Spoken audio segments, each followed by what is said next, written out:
Good afternoon, Your Excellency. We thank you for hosting this press conference. We'll welcome members of the local, regional, and international media. And with your permission, Mr. President, we will proceed directly to questions.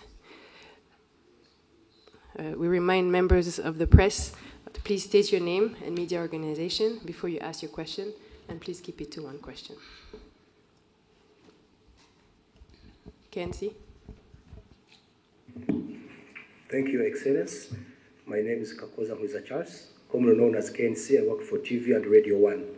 My question, DRC government rejected or refused to put into place the commitments, Washington commitments of June 27th. And recently we heard that you may meet with Congress President in the USA. If true, what should we expect regarding the Eastern Democratic Republic of Congo peace and Rwanda in particular? Thank you, sir. Well, I'm sure you are familiar with these stories where people may say one thing and do a different thing altogether. And sometimes it even becomes a pattern for some people to just not do what they have said they are committed to doing. And that is a characteristic of the situation you have with the DRC. The good thing is it's always in the open, it's in public. You don't have to explain much. If they were doing it quietly, people would get confused and start saying that maybe others are actually responsible for all that they are seeing. But the good thing, they come out and say it. They agree one thing in Washington or even in Doha, and that is made public. Then the next day or week, someone says, no, we are not going to do this and this until something else is done. And even when what they are referring to has also been under discussion. And whether in your mind you agreed or not, what has come out of you, if it's on record, you definitely have a problem explaining why you would agree one thing in the room, and then when you are out in speaking to the media or to whoever, you say a completely different thing, or even renege on what you actually said you are going to do. So that is one part of it. But somehow we've been limping through this all the way. Some things done, others not, others half.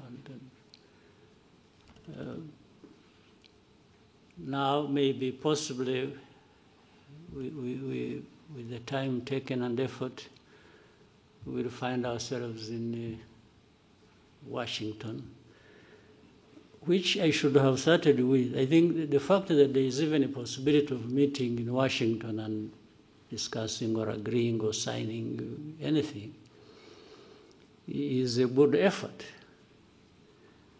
For all the years before, we haven't had anything like that. We have had people come visit us, visit Rwanda and Congo, and rush to the UN and the Security Council and make decisions and make announcements and pass resolutions. That's why in the first years we spent a lot of time on that without really having anything tangible in place. I think this process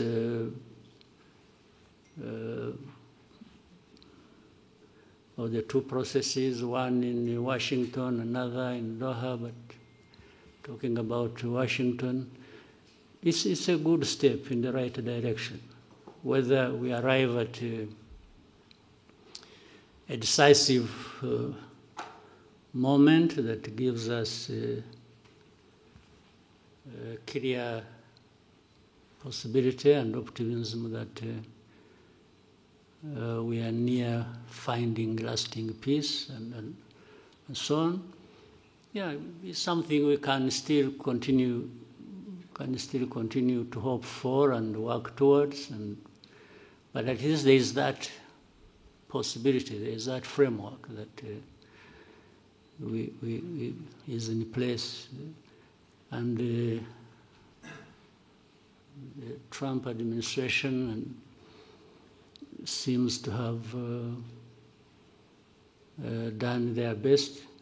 You know, some of these processes will not work, not just because we are meeting in Washington or the powerful United States is involved.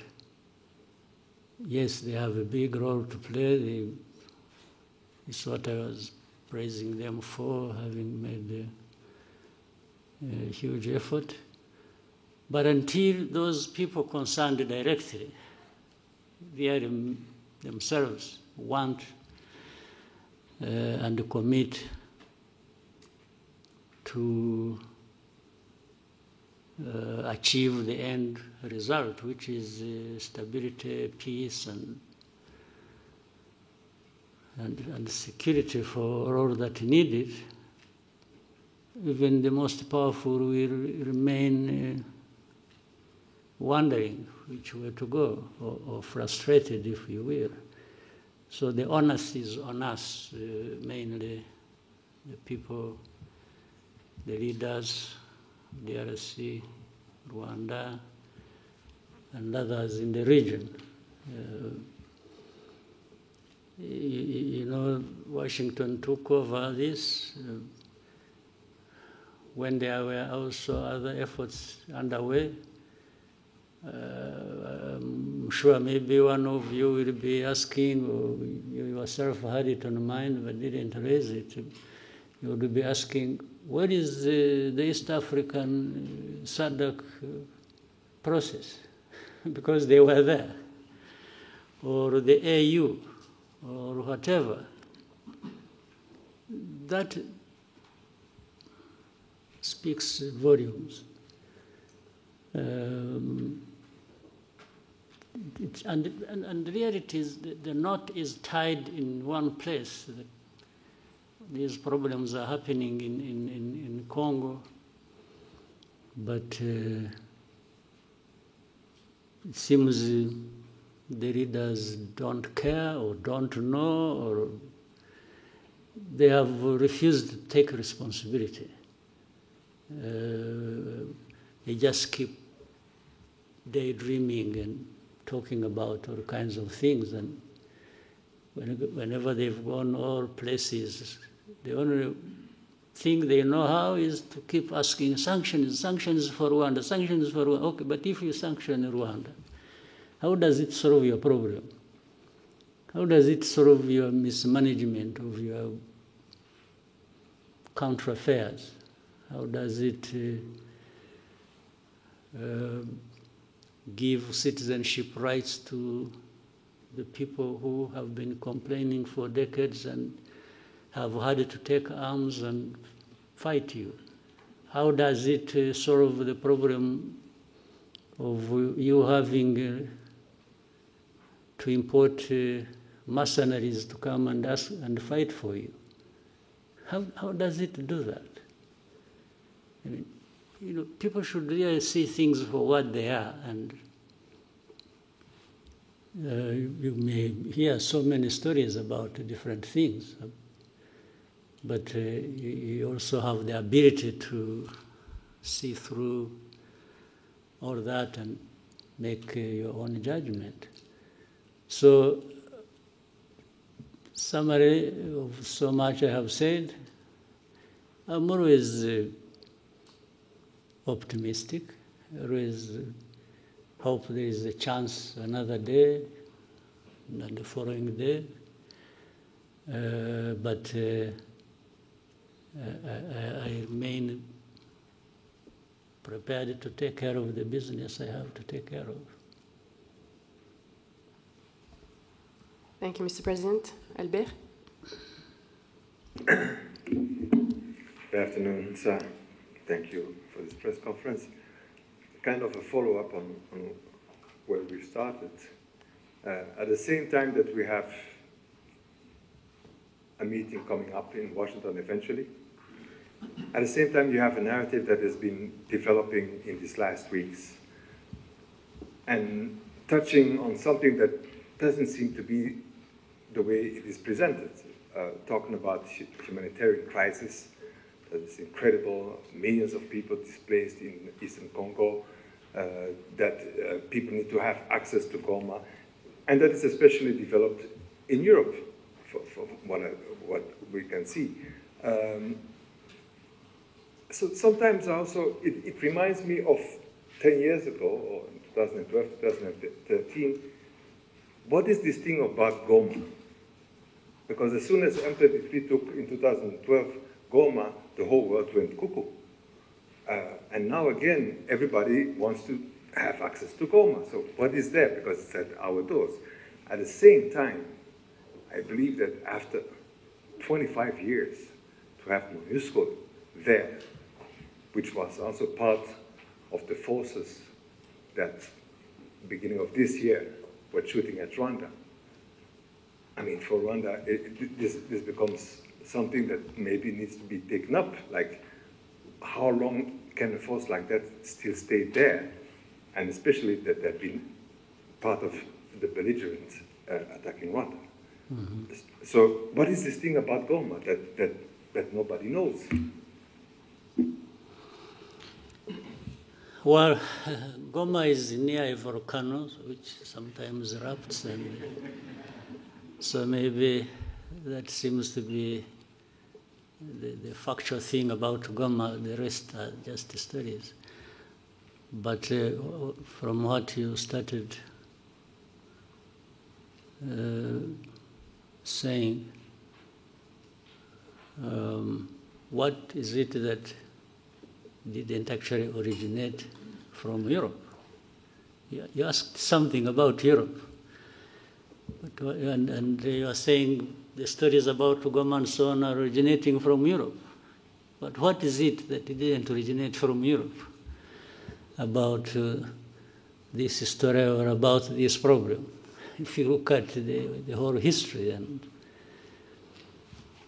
the old history, but even the recent history, you have had Europe always in the mix of things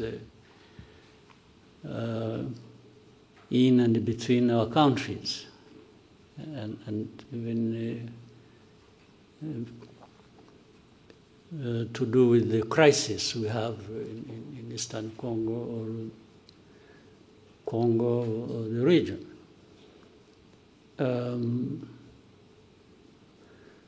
For about Goma,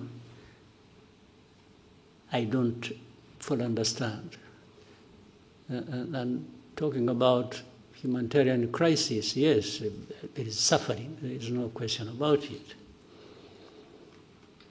But actually, it seems there was more suffering before the crisis, or at the beginning of it. As of today, I think the suffering is still there, but maybe less than. But to talk about humanitarian crisis so much is to find an entry point, an easy entry point into that crisis, and then shaping it the way some people want, given how they have been relating to this history I'm talking about all along before.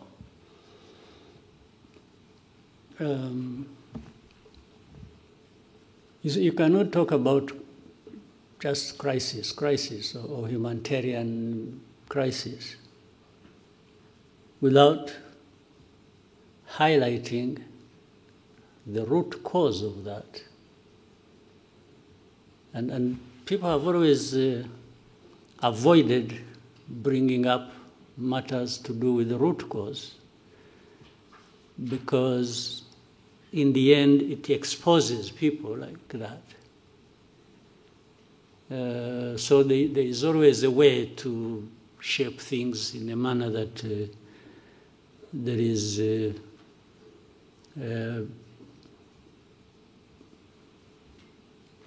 effort to protect themselves, the people I'm talking about. And is it a new crisis in Eastern Congo or in Goma or around Goma? You remember this crisis, I have said this before, and you have heard it even from other people, or you know it yourselves. This crisis was there 2012, came back 10 years later. Why can't people try to understand? What is it? How can you have a problem 2012 and 10 years later you have a repeat of the same problem? It means, but yet, all those 10 years, we had this international presence. And many years before that, supposedly to address these problems. So much money spent, so many people involved, people losing their lives in big numbers, refugees, people displaced, and but life goes on like that until we are visited by the same problem, and then we start running around like this is a new thing. I mean, the amount of hypocrisy and even double standards and real insensitivity of some of these powers that we know, who are associated with the cause of these problems, or who accompany the crisis in a way they have chosen, and in the end they are the ones making so much noise about, they look like they are really hurt by the suffering of people. These are people touched and offended by people suffering. But this is just trash of pretense. If you are like that, you have heard people talk about values, you see our values, blah, blah, blah, blah. It's a lot of nonsense. If you have the power of everything, whether political, money, or whatever, and then every day you're talking about values and so on and so forth, and even want to teach others how to respect values, yet you are the cause of the suffering, and you are the cause of the perpetuation of that. What kind of pretense is this? And you can't just... So when you see these people, coming out with a lot of anger on this and talking about, you see us, you've made a mistake, we are going to do this.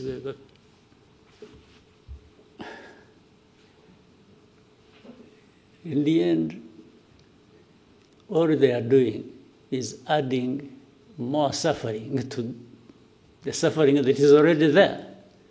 It's not actually addressing any problem.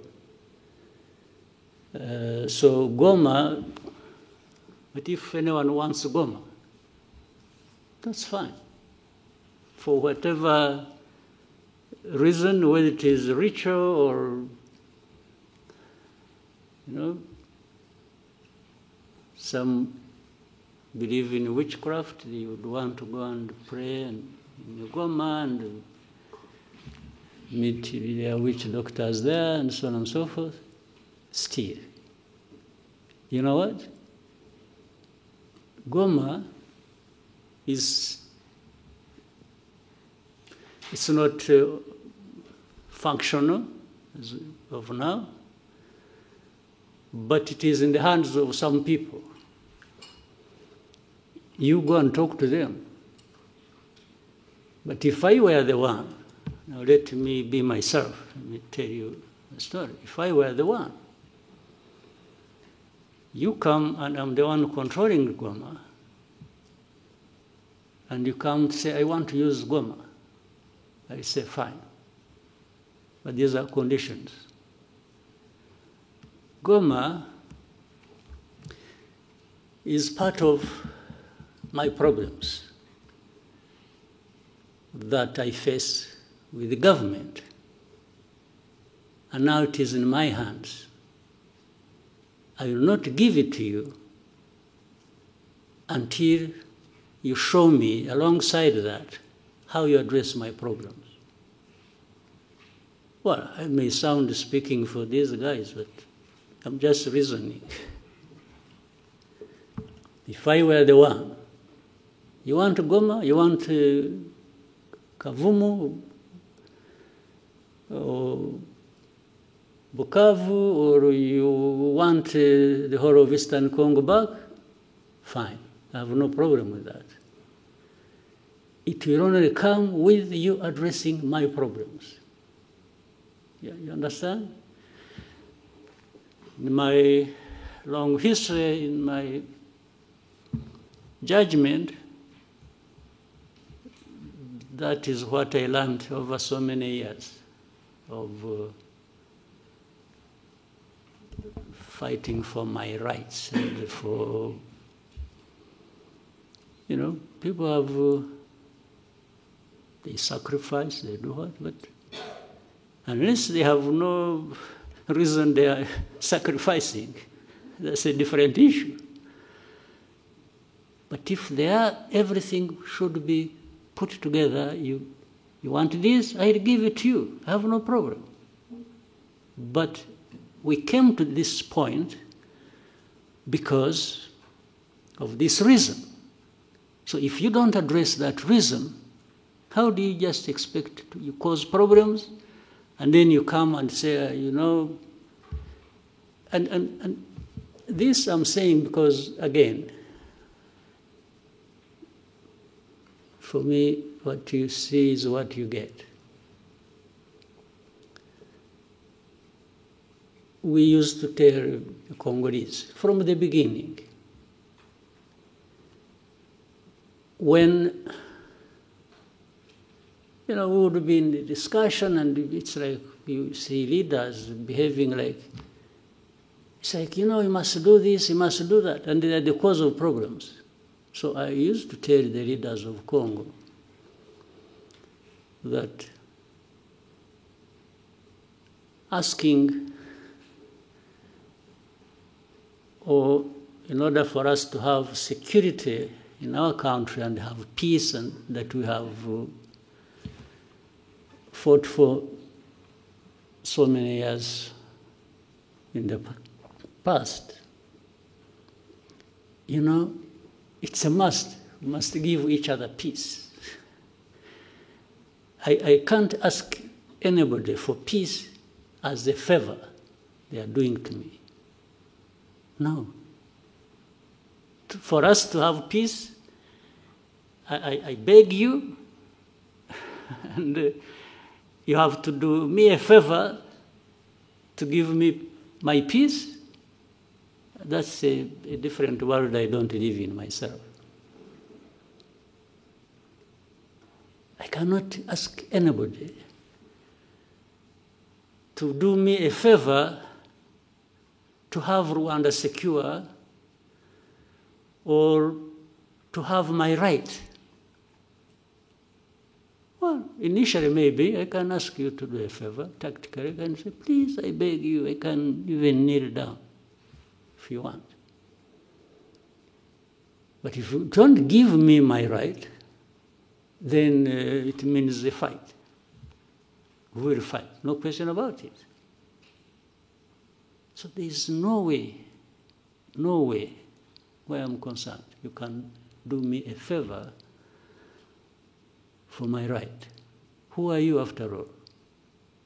Who are you to have everything, including my own right, that you can control?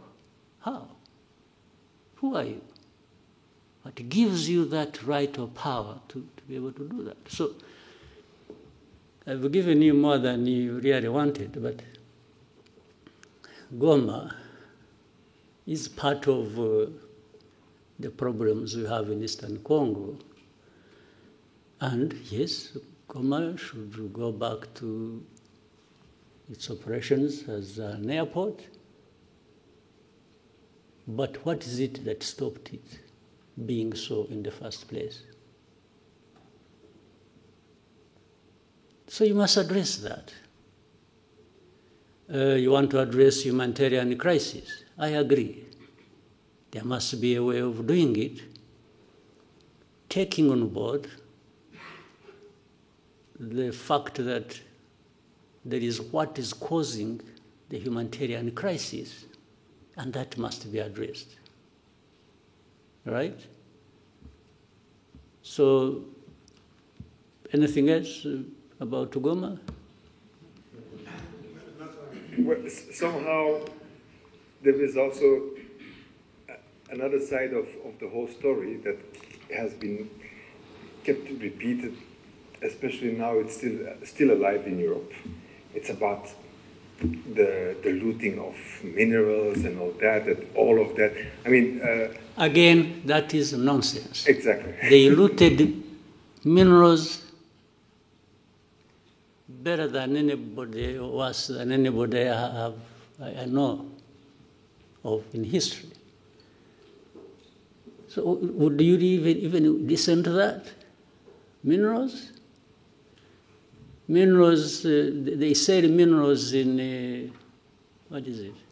In Antwerp, where is? Antwerp. Diamonds. Diamonds. But there are no Do they produce diamonds? Or they have gold, bullions they took long ago and they are adding more. Do they have a lot of gold really? Do they have gold mines? These Europeans? They take it, okay. To make their case even simpler or less than it is, they may even say, no, but the gold or the diamonds or whatever we have is brought by legitimate people, okay? Would you believe that? But that legitimate, when they are there, they are the legitimate ones. So, but this whole thing, why do you think, by the way, there is something to do with there is an MOU actually we're supposed to be having with Europe, which involves, I think, and a lot has been worked on about traceability and so on and so forth, okay? Rwanda got involved in that and passed every stage and standard that was expected on that. Now, what is funny and contradictory is, at some point, then DRC goes to Europe and says, no, don't sign anything with, but how do you not sign anything that was supposed to be transparent and show where the minerals are coming from or who is involved? So on one hand, you want to be clear that there is nothing except that Congolese always passed through here and some sold it here to Rwandans who went and sold it to somebody else. Others, they sell it through Burundi, through Uganda, through the neighbors. But it is only Rwanda that was picked on about minerals. Simply because, I think with the audience back home in Europe, they listen more to these accusations. The more they hear of them, then the more questions they raise about Rwanda. Whether what they are saying is happening or has happened or not. So, minerals, really think, okay, FDLR, that actually at some point was in control of Goma, or the surroundings of Goma. Why are they found to be innocent in the whole equation? And yet every day we point out things to do with FDLR. But they are not interested. They say, saying, no, they are few, they are... Well, if they think they are few, they should come here. We will take we give them face-to-face conversation with those that have been brought from Eastern Congo recently. They will tell them the stories. But do you think they even want to do that? Haven't some of you journalists, maybe, I hope you're also not selective about what you want to know. Haven't you asked to go and meet these people who have been brought from Congo, the FDLR, to tell you their stories that show you how they are so embedded and intertwined with the Congolese forces and other systems of government? So that plays behind the scenes role, and you don't see it at the forefront being talked about. In fact, some of these FDLR have been doing mining in Eastern Congo. Where do they take their minerals? Maybe those are the minerals that end up in Europe, but they would rather hold Rwanda responsible based on the stories around minerals. What sense does it make? You know, don't... sometimes we overrate people. We overrate them in a sense. We think they have, when it has been said by Europeans or by this, then it must be true. But these are the things they get involved in. Petty things. And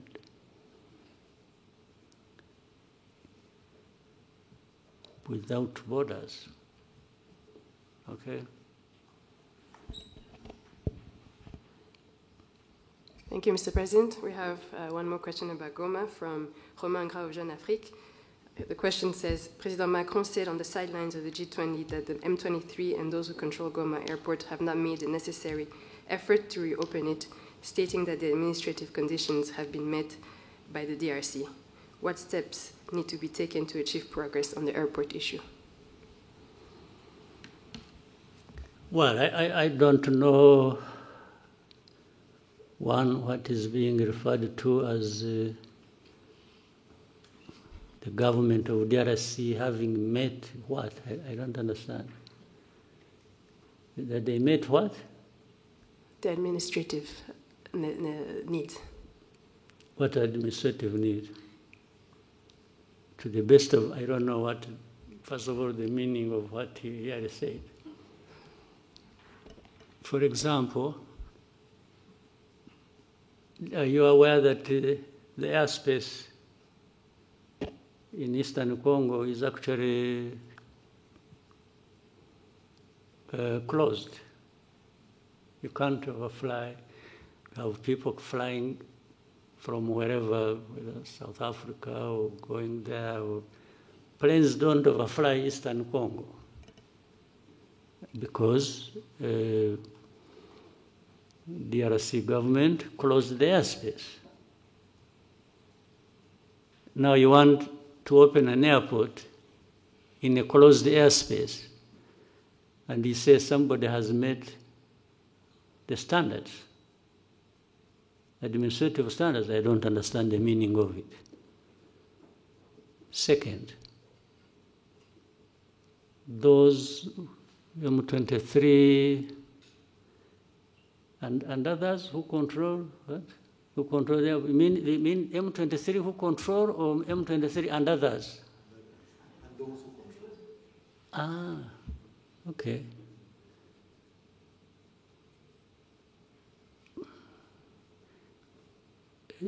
Could I equate it with saying, maybe he wouldn't like that, the government of DRC, the FARDC, and FDLR. FDLR actually has a big control in that area. They are being fought every day by the M23, even before those who control the airport come in.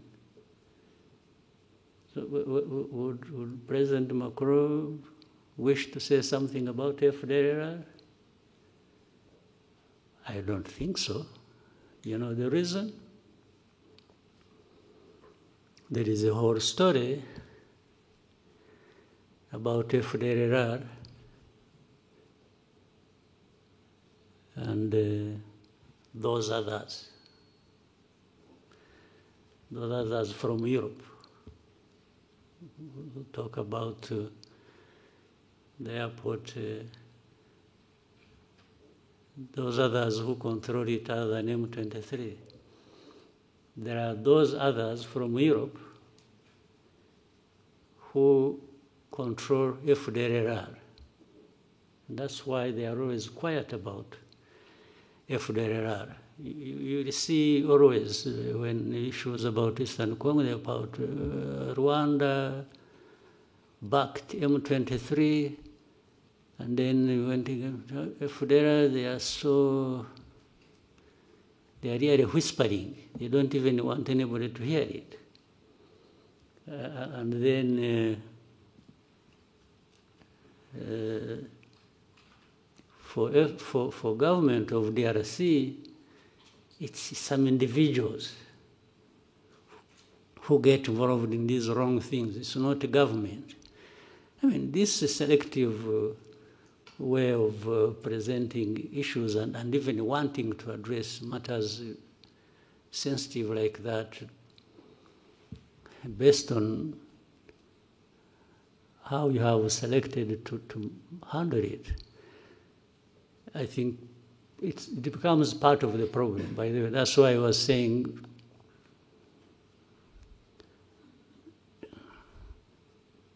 those others, other than those who control the airport, but from Europe,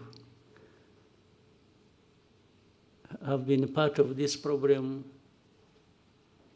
as of origin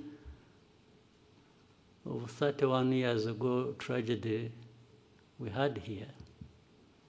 We've been associated with that. Maybe with time, when if those things keep coming up, and the way they have been, we will say more about that. I think if they think we can be silenced to not talk about their historical role and responsibility in matters of tragedy here in Rwanda, and which crossed into Congo and people are there, you see hate speech, you see all kinds of by leaders. And those others in Europe tend to minimize it and don't even want to talk about it. But then they talk about Goma, M23, and the others who control it. Who control both? I mean, I guess they mean who control M23 and who control Goma. Yeah, but there are those others also who control from the same place where the voice came, who control government of DRC and control FDLR. And that's why FDLR, people keep quiet about it. But, well, if they want us to roll back the whole efforts of the understanding of how we should relate based on their involvement in the tragic history of this country and the region, they are welcome. Thank you, Mr. President. Next question for Lionel. Thank you, Mr. President. My name is Lionel Ditelier from Pan-African Review. My question will be about Africa's security in more broader terms. At the recent Land Forces Commander held in Kigali, you noted that Africa still faces the world's the most active conflicts, and that the response is constrained by external bureaucracy and decisions made afar, even when speed and autonomy are needed. At the same time, Rwanda's interventions in Mozambique and Central Africa show us what African-led solution can achieve when partners trust each other and act decisively. So in light of these contrasting realities, what do you think are the reforms required for Africa to be able to strengthen its capacity to respond on its own terms? And how do you see Rwanda's interventions or partnership shape that future? Yeah, it's an important question, but very difficult. Again,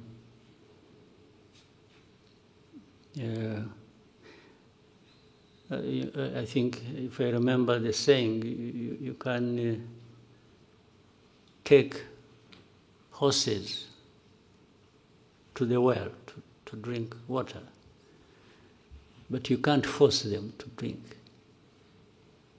You take them there, but it is the horses to drink the water anyway. If they don't want, you can only stand by and watch, isn't it? So I think Africans, we have everything. We have the water in front of us, and we are thirsty, we should be drinking. But we find an excuse for not drinking the water. I don't think we need anybody coming and whipping us into that. So when the Africans decide to drink the water that they actually badly need, I have no medicine. I can't. The only thing we try to do when we collaborate with our brothers and sisters on the continent, like in Mozambique or Central African Republic, or participate in other efforts, we are only trying to say, we can drink the water. We are actually drinking the water based on our thirst for it. And then it's like saying, why don't you? Telling somebody else, why don't you quench your thirst? So, I don't know. There is nothing Africa doesn't have, actually. all these things or these areas where we fall short, I can only be surprised and say, why? Why do we keep falling short on everything, including the provision for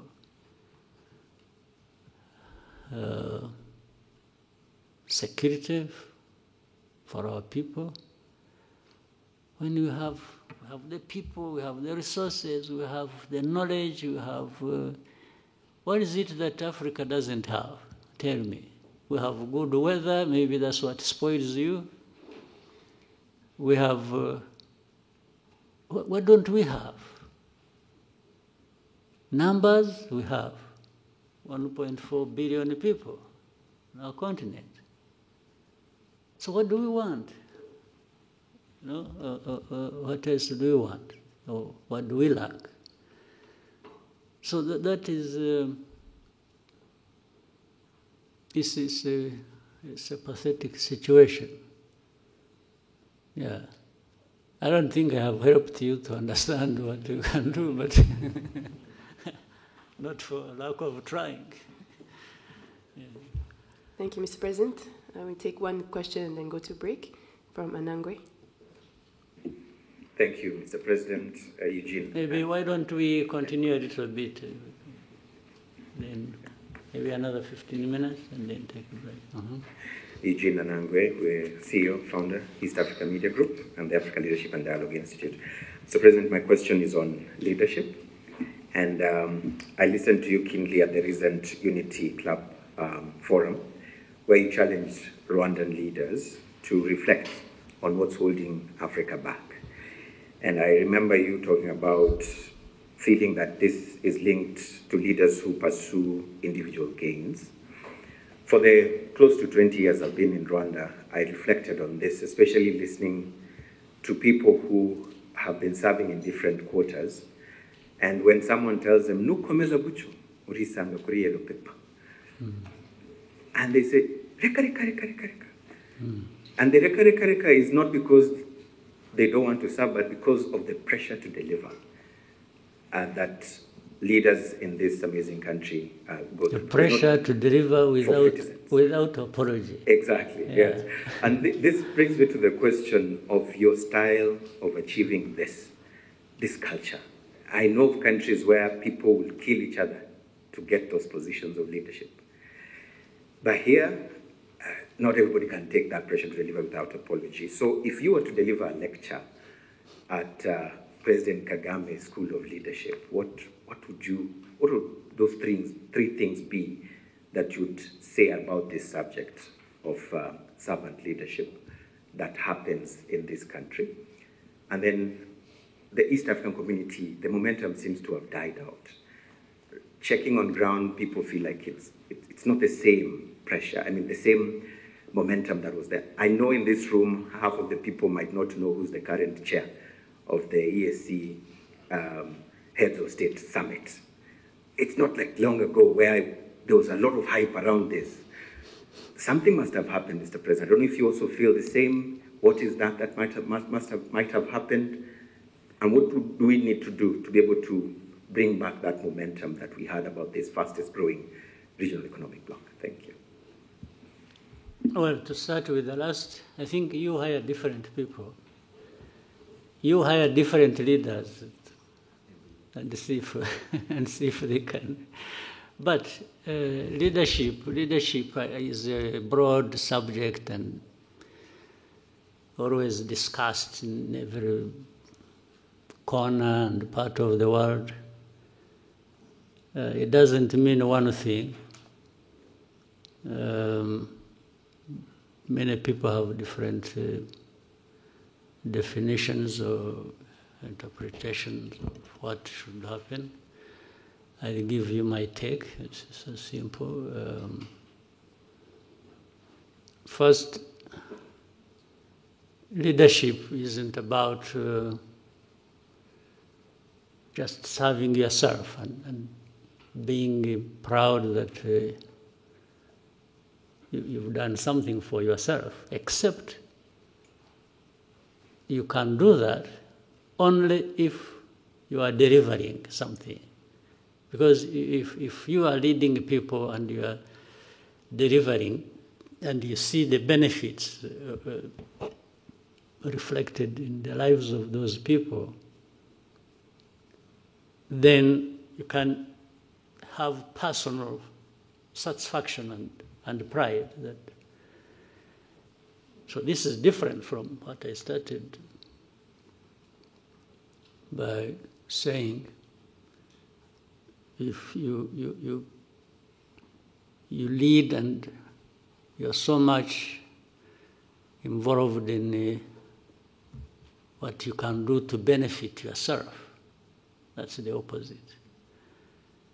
I can only serve to benefit myself by being satisfied that my role as a leader is benefiting those I lead.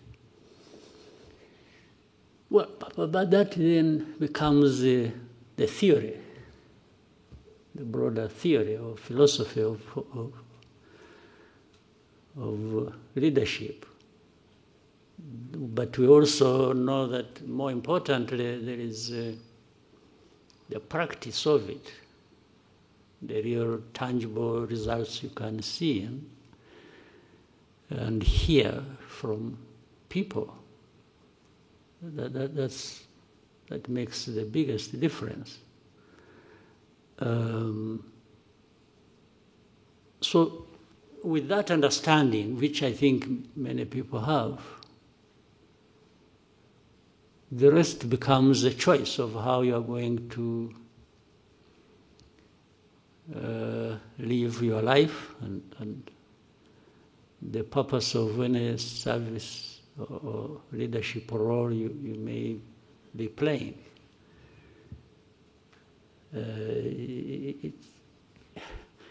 We can learn the theory,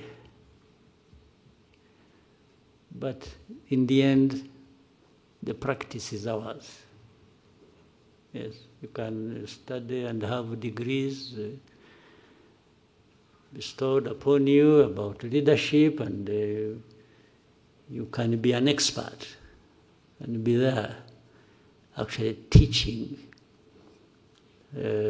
leadership, and everybody moves out of the room energized and feeling on top of the world.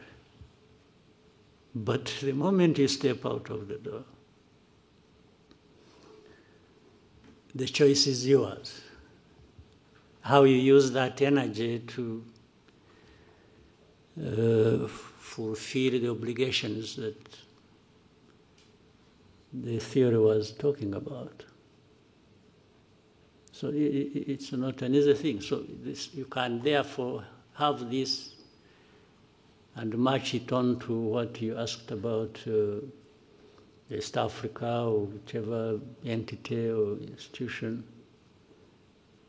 We have to keep trying, we have to keep challenging one another on the basis at least of this theory, and then tying it with the practice and say, but we are saying these right things in this institution, but the practice seems to be coming out differently.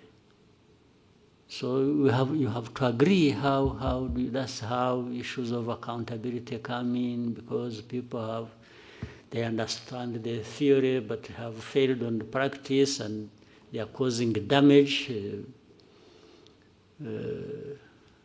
those they lead.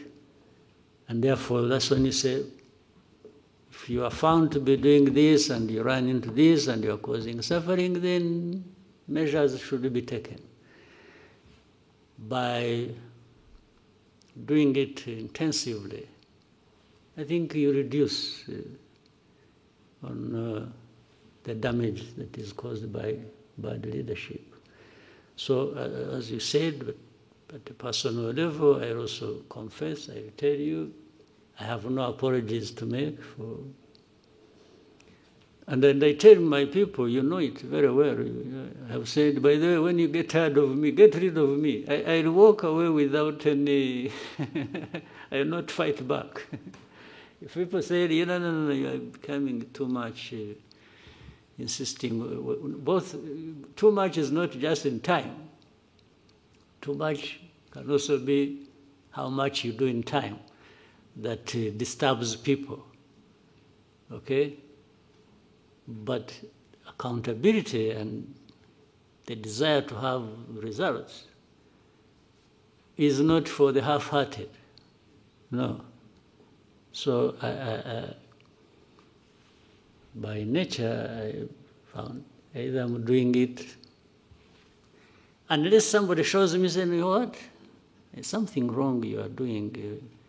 I listen, by the way. I also have ears, I have a sense of trying to listen and learn, but if nobody comes up, and we all agree that what we are doing is the right way to go, on that one, I push everybody in my domain as much as I can. But age is catching up with me, so I have some reduced energy, not like I had 25 years ago. But I still have, I can still bite. I still have some, right. Thank you, Mr. President. Vincent? Morocco's Excellency, Vincent Gassana, Katie Press. Bear with me, sir, I'm going to go back to the DRC crisis, which continues to cause instability, insecurity, and of course, devastation for the people of Congo. It seems to me, sir, that the main factor perpetuating the crisis is what is a determination by certain Western governments to direct away from the attention away from the causes, underlying causes of the crisis, and instead just seeking to make Rwanda some kind of sacrificial lamb for every sin to do with the DRC. Now, I appreciate, sir, that the Rwanda does not have the power or the influence of these nations, but it is nonetheless a sovereign nation, a sovereign member of the United Nations, African Union, and other similar bodies.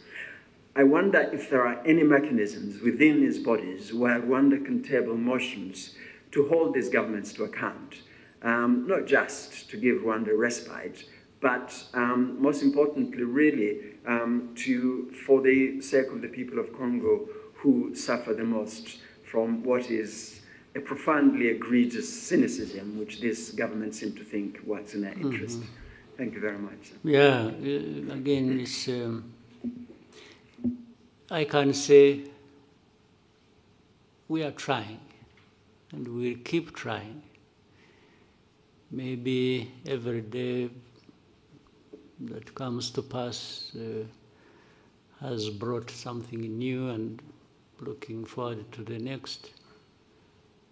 But this is the state of affairs in the world we live in.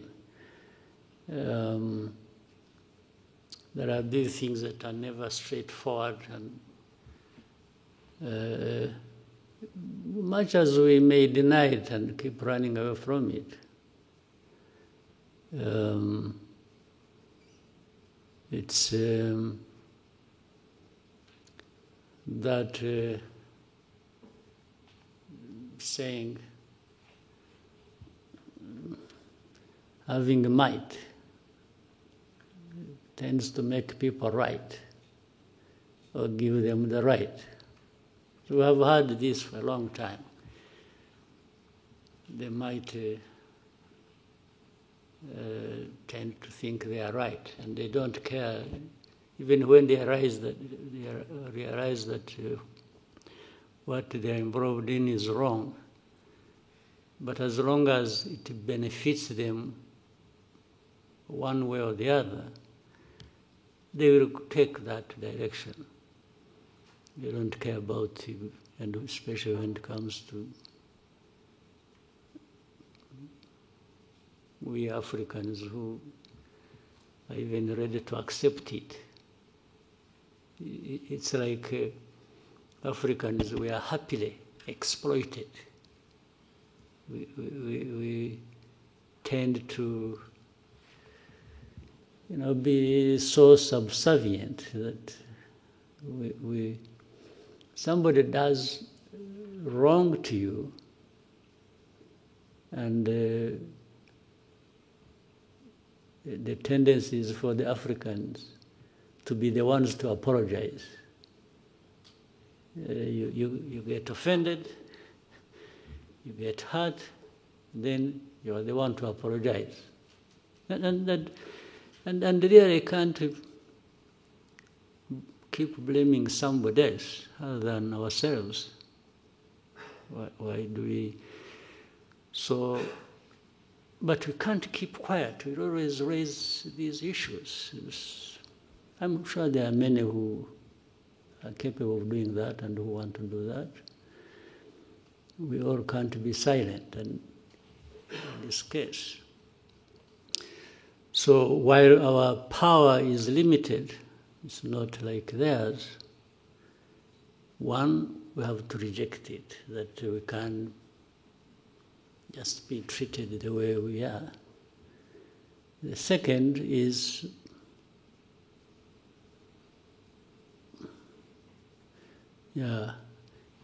we even have some way of fighting back. Fighting back includes to keep exposing the truth about all these lies and the suffering that is brought upon us, we Africans. Of course, that requires you have to have people who are like that, but then above all, you have to have a coordinated effort. That's why there is always a search for Africans. You are talking about, you are from Pan-African something. Yeah, the Pan-African means really working together, finding like minds to, and not accepting that we can, whether at individual level or at a collective level, we just have to. So there is always a moment, there is always a chance, there is always a place where even speaking up and speaking out makes a difference. That's what we have to do. And knowing that most of these crises, actually, when you look a bit underneath, there are things like this. We are talking about Congo a while ago. There's nothing between Rwanda and Congo and the conflict thereof. There's nothing that is just Congo and Rwanda. Underneath, there is a volcano, yes, that you have to contend with. There are these external factors and actors and forces that are operating. So the moment you are conscious of that and keep finding ways to minimize the damage it causes, I think the better. Mr. President, we'll take one more question coming in from William Wallace of Financial Times. He's asking what is causing the delays to the Washington summit with DRC.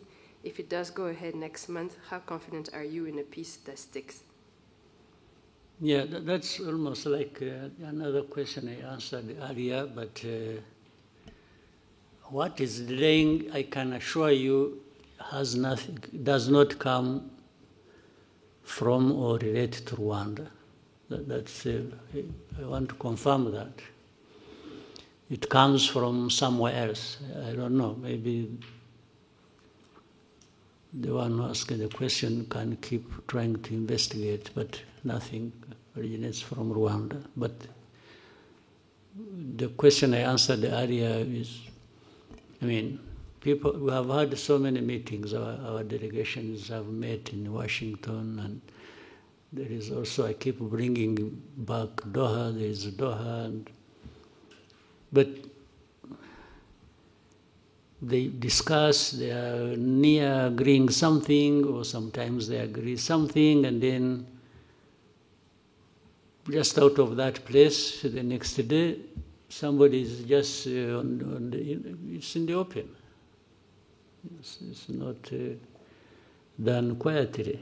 Something, no, I want to do this until you have heard somebody say, we are not going to sign anything in Washington until Rwanda has removed forces from DRC. That becomes, but these are things that have been discussed even before we went to Washington. There was a discussion about that, whether in Rwanda or so. But then you are in Washington, we agree that, yes, there are a number of things that are going to be done by both sides, and this is the sequence, and they sign. Our people, delegation, and the delegation from there, they sign.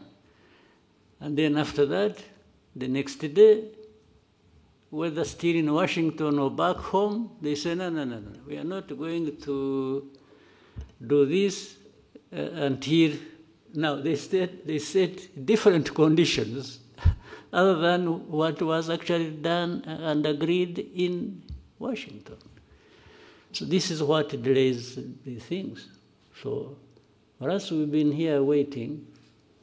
There were many times we are hoping that they are saying that maybe beginning of December, I'm not sure that we are going to meet in Washington.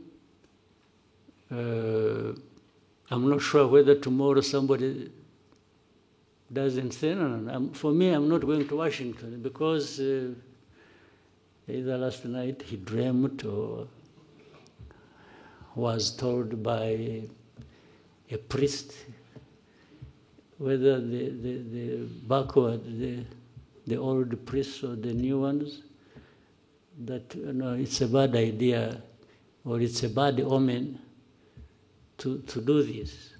And somebody just says, I will not go. So what can I do?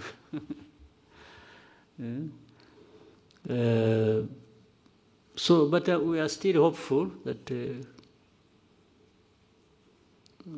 maybe because those bringing us together maybe have some power to move things, but at least for sure they have the intention.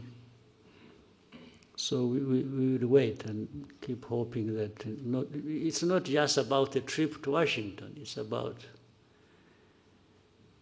making steps towards finding an agreement that can help us start a process that will bring peace to our region and to our countries. Thank you, Mr. President. We'll now take a 15-minute break and come back. Maybe 15 minutes or even 10, and then we...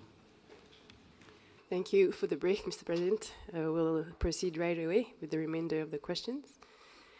Let's start with Lacroix. Hello, Mr. President. Vivien Latour for the newspaper Lacroix in France. What are your thoughts on the very likely dismissal of charges against Agathe Habyarimana in France, and the link or influence her family could still have with FDLR through Kinshasa? Thanks. These are some of the things I was saying, how the history, the facts thereof, sometimes they keep playing out back and forth, and even leading to minimizing the identity and the effects and the real bad image of FDLR. And you see it playing out in different places and ways. Yeah, in the recent, in the recent time, years, months, we are aware the son, one of the sons of the son of Habyarimana, and some of the people who ran away from here, by the way, who live in Europe, United States, and have been active on this agenda of FDLR, and they've been recruited, they are financed, they've been forming different things under the tutelage of the president of DRC, personally, not even, we follow, we see the visits, the many visits they paid to DRC government in Kinshasa, and we follow their activities. They are enabled to get involved in. There are even those who used to be the officials of government who ran away like 20 years ago, again because of association with the FDLR or other activities to undermine the integrity and fail the government so that it doesn't move forward. So you can link these things. You see the FDLR being covered up by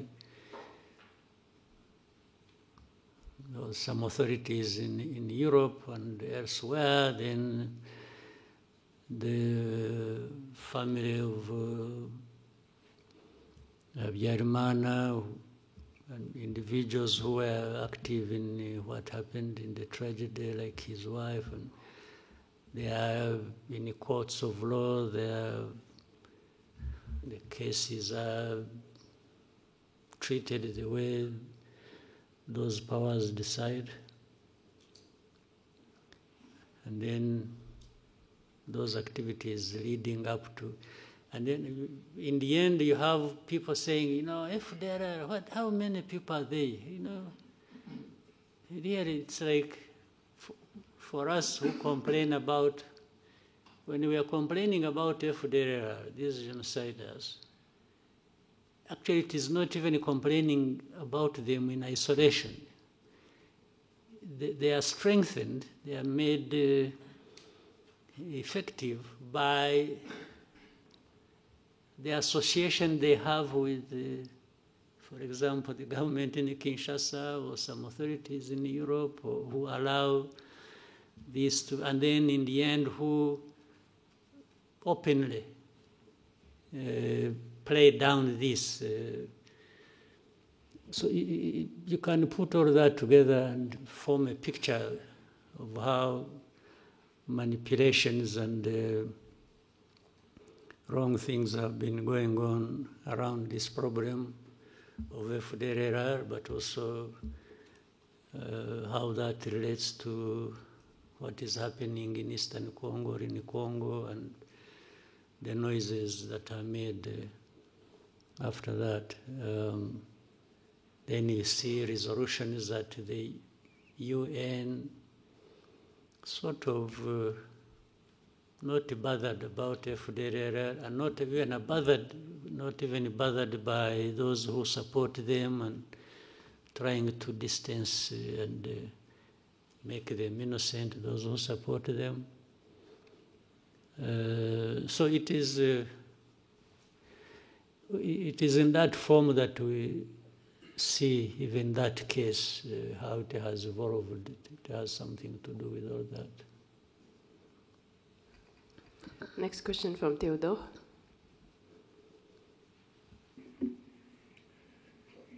Hello, Mr. President. Theodore de Queiroz. I'm a French journalist based in Rwanda for Le Monde and the AFP, and also TV5 Monde. You spoke about association between FDLR and Kinshasa. Could you share us more information about the association? Do you have any clue of that? But also, can you help us to assess the FDLR threat in Eastern Congo in terms of number and firepower? Also, as dismantling the FDLR group seems to be one of the key of the Washington Peace Agreement, when will you consider that this group is dismantled? Thank you. Well, everything I have said, even here, about FDLR and those who they are associated with, explains that. I don't know whether I just have to repeat myself. In fact, I even talked about how there has been talk about numbers as a way of making it. The easiest way to give you numbers, if you operate here, maybe you should find time, they give you access, you talk to these people who have been captured and brought here among the leadership of FDLR, so that you talk to them directly. They will give you. But again, the issue of numbers. By the way, I have seen that, for example, let me give you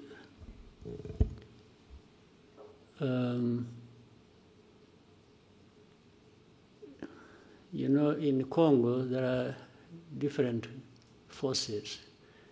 Let's say there are forces of Burundi, big numbers actually. Last time, since we talked about Goma, that even before just before Goma fell, Burundi had in Congo over 10,000 troops on the ground. Then you know that there are Ugandan forces in the areas of Ituri, Beni, and so on and so forth. According to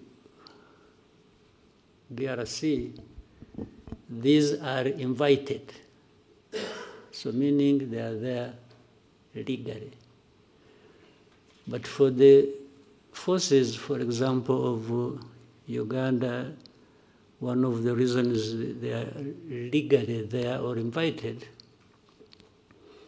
is to do with these groups of ADF. Would you be interested in finding out or understanding, or let us understand, in terms of numbers, how many are ADF? To make it such a significant problem that justifies the presence of, let's say, the amount of forces that, the number of forces that came from. Do you have an idea? So, because I suspect there may be a fraction of FDLR, but it is taken seriously by that label put on them, terrorists. You see, terrorists, even when they are 5, they actually do harm, and people take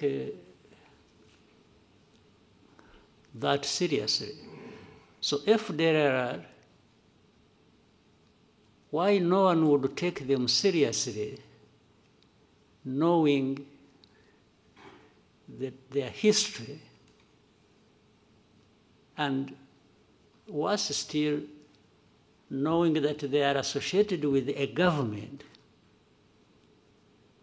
in DRC.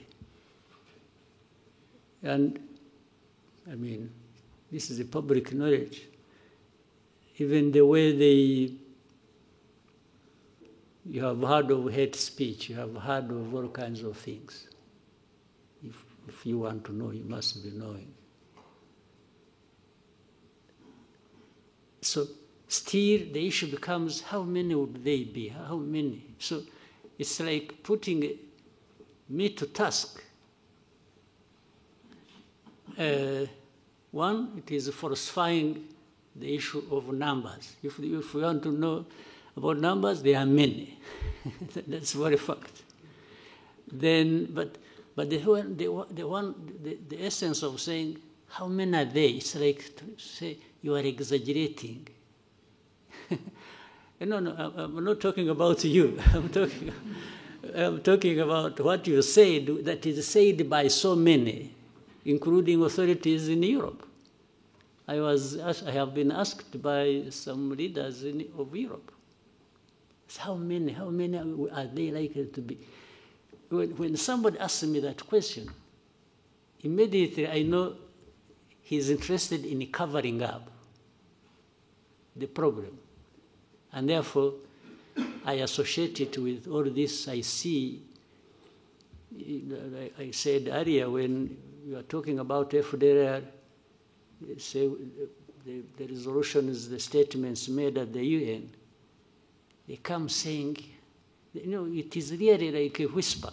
It is just mentioned in the passing. It's not, but the reason is so that it's like Rwanda should not be taking action against them,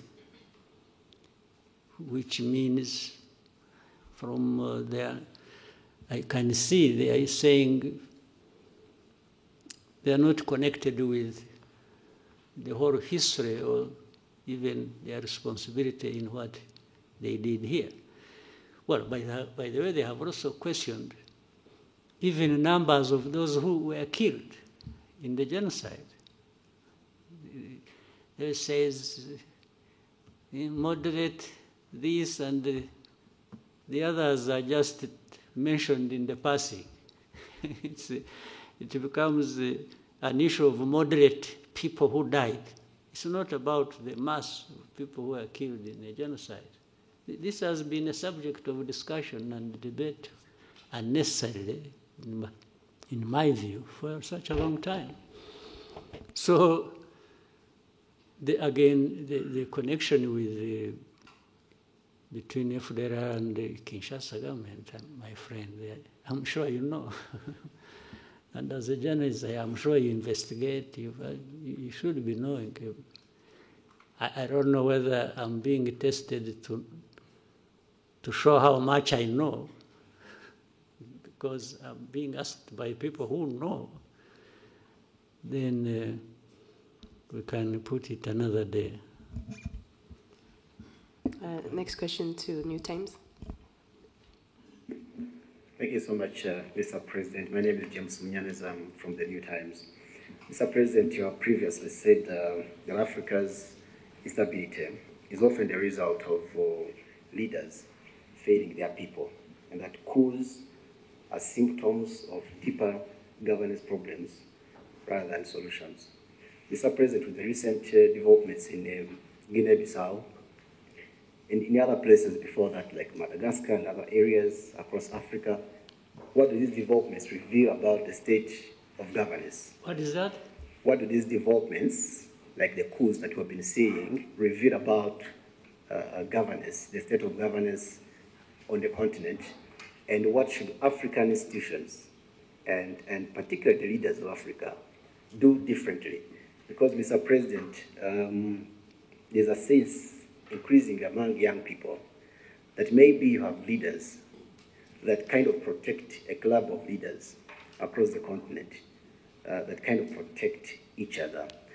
So what should leaders of Africa and what should African institutions do differently, Mr. President? Thank you.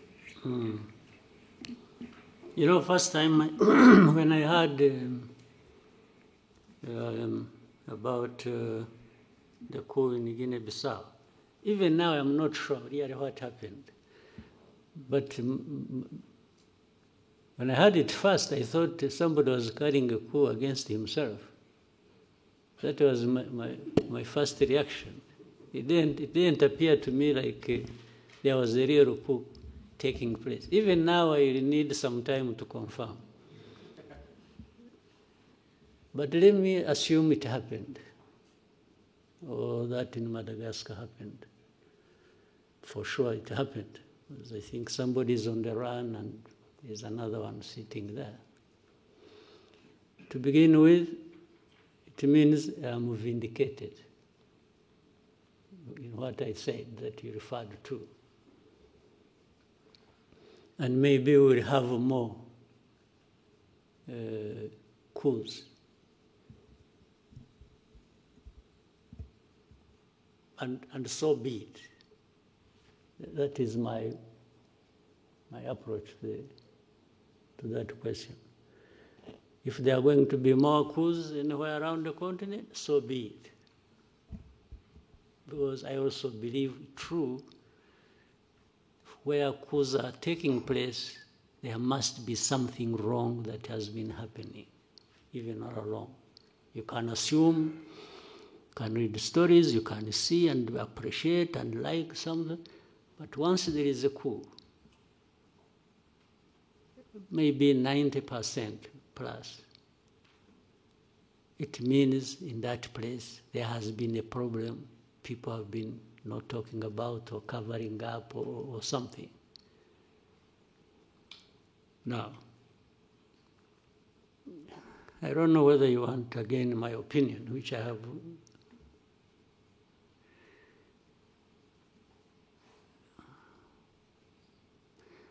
Because what is interesting, some of these coups are happening in a place where these, they are happening in places where these people who make judgment about us, the West, have been praising leaders. Okay? These coups only happen to tell these people you've been telling lies. Tell me, and maybe you can think about it and investigate and find out later, you'll tell me later.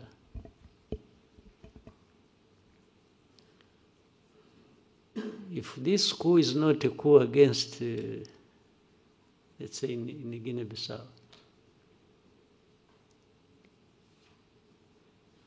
what do you know about Guinea-Bissau that tells you, you know what?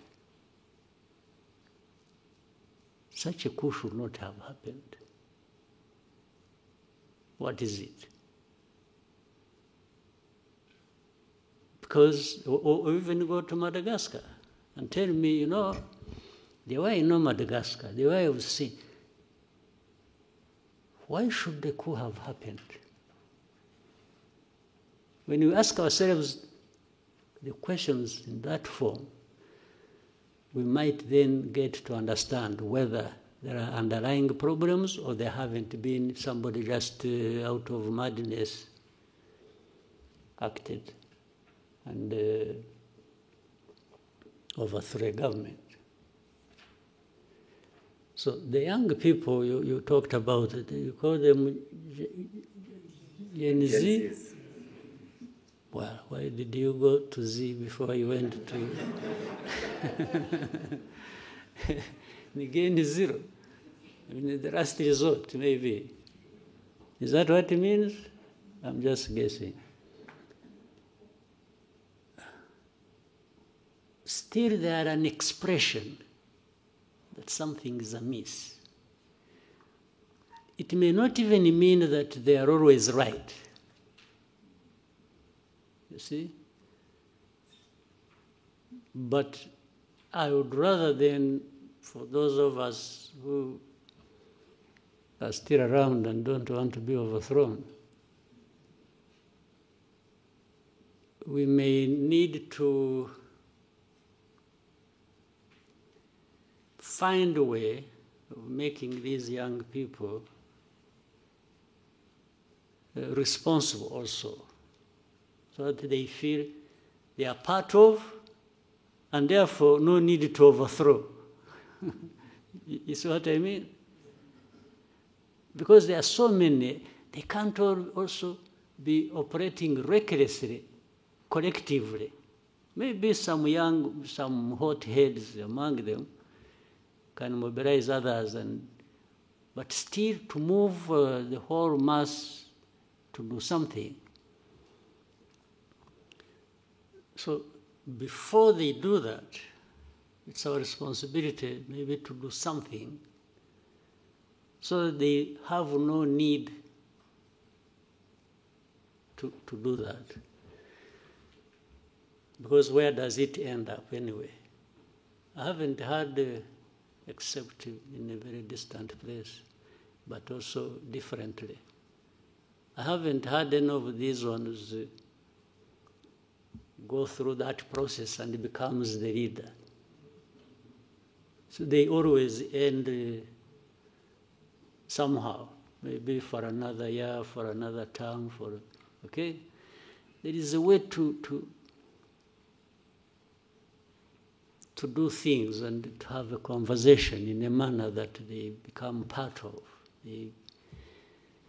And they become part of, if a country, because countries have problems, mine has problems. And people necessarily do not get everything they want, because there are real problems that people of, say, this country, if I use my example, wouldn't have everything as they wish to have it. But it is my duty, and for those other leaders of this country,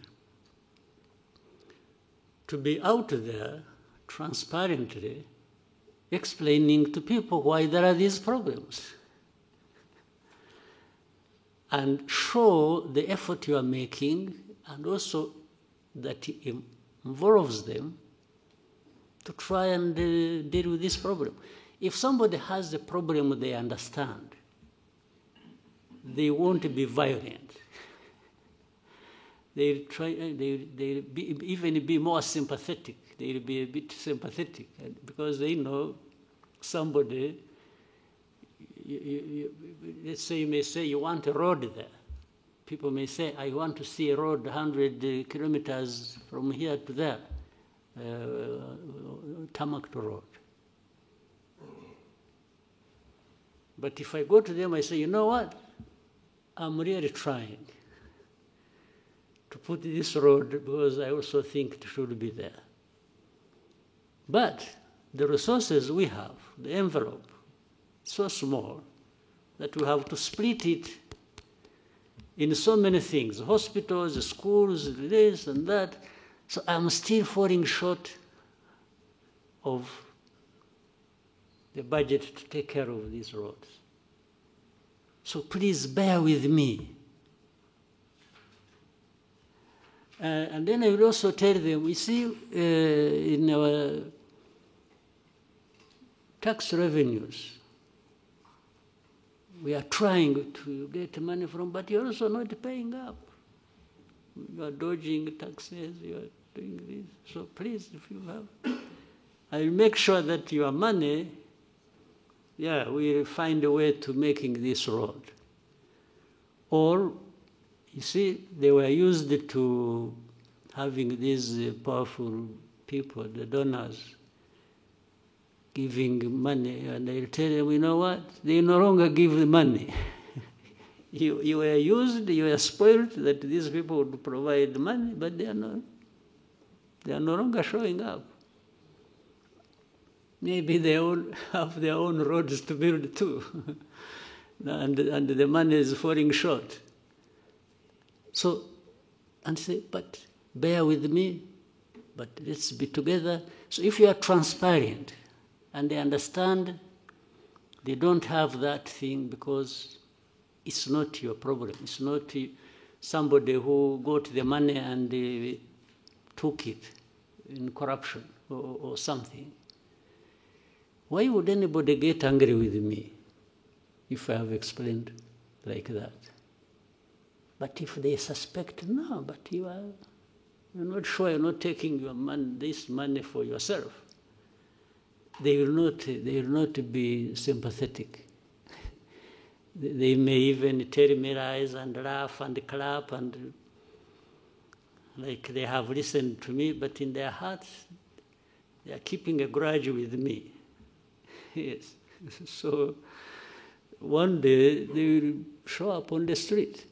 If it's the road, it's a hospital, it's this, it's that, and then later on they get news about this man who is not, he's building a castle in Paris or in Brussels or in New York.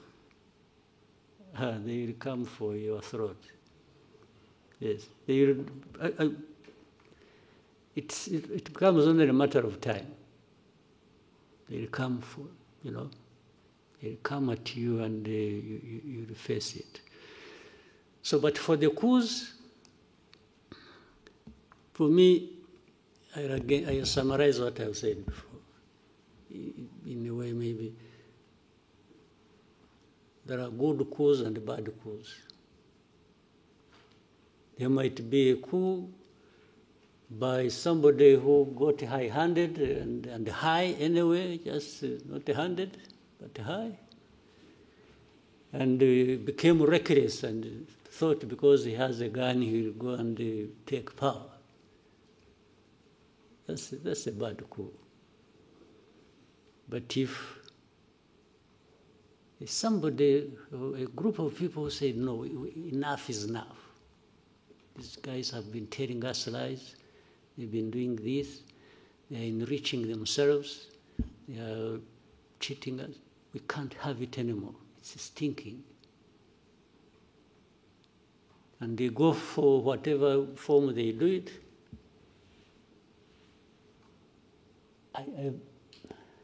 I think I'm okay with it. I know it'll be misunderstood, but I'm happy to taking the risk. I'm okay with that. But not entirely okay until I see that somebody who did that, or people who did that, and they were sick and tired, and that was justification, until they are seen to be making a difference, then I'll be, I feel settled in my mind. But if you come and do the very things you overthrew people for, or do worse, then why did you carry out the coup? I just say, no, this one deserves another coup, or should go to jail. Yes. Now, here is another tricky part there. You see, there are these coups, people really have a knee-jerk reaction about coups. It's a coup, everybody, that one should face the barrel of the gun. Let's now, before the coups, talk about that situation. If you have a constitutional government led by civilians, and they are killing their own people, they are mismanaging everything, they are taking all the resources of the country for themselves and taking it outside and literally destroying the countries they lead. And then there comes an election after 4 or 5 years or whatever. You know what happens? People should also get tired of this. If you have that record, if you have that history, should it be automatic that you should continue just because you are a civilian and even when you cheat elections? Do you get it? Because it has almost become automatic that if you are there, you are sure of winning the next election. Okay? Even when you are doing all these terrible things to your own people. So, is it justified to say, yes, this one, even to say at least what? At least he's a civilian, or at least he kills a few people, or fewer people, or what? Do you really, can that be a justification? Now, when I'm saying that, there should therefore be a mechanism, maybe at the African Union level, to also hold people, the civilians, who are messing up their countries and who are cheating elections every other day, and they keep going just because they are civilians and just because they are. But the Constitution does not provide for you to cheat the elections, does it? Again, there's a funny example in our neighborhood. This Congo we are struggling with, we are talking about. This man who raises the whole world and causes all kinds of troubles. When was he elected?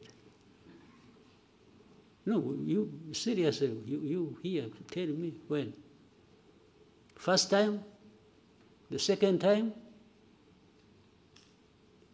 No, you are silent, but you should be giving, you must be knowing something. But the first time, he was just handed over by his friend. Somebody should have had won. This is public knowledge. In this one, there was a smoke screen here about election.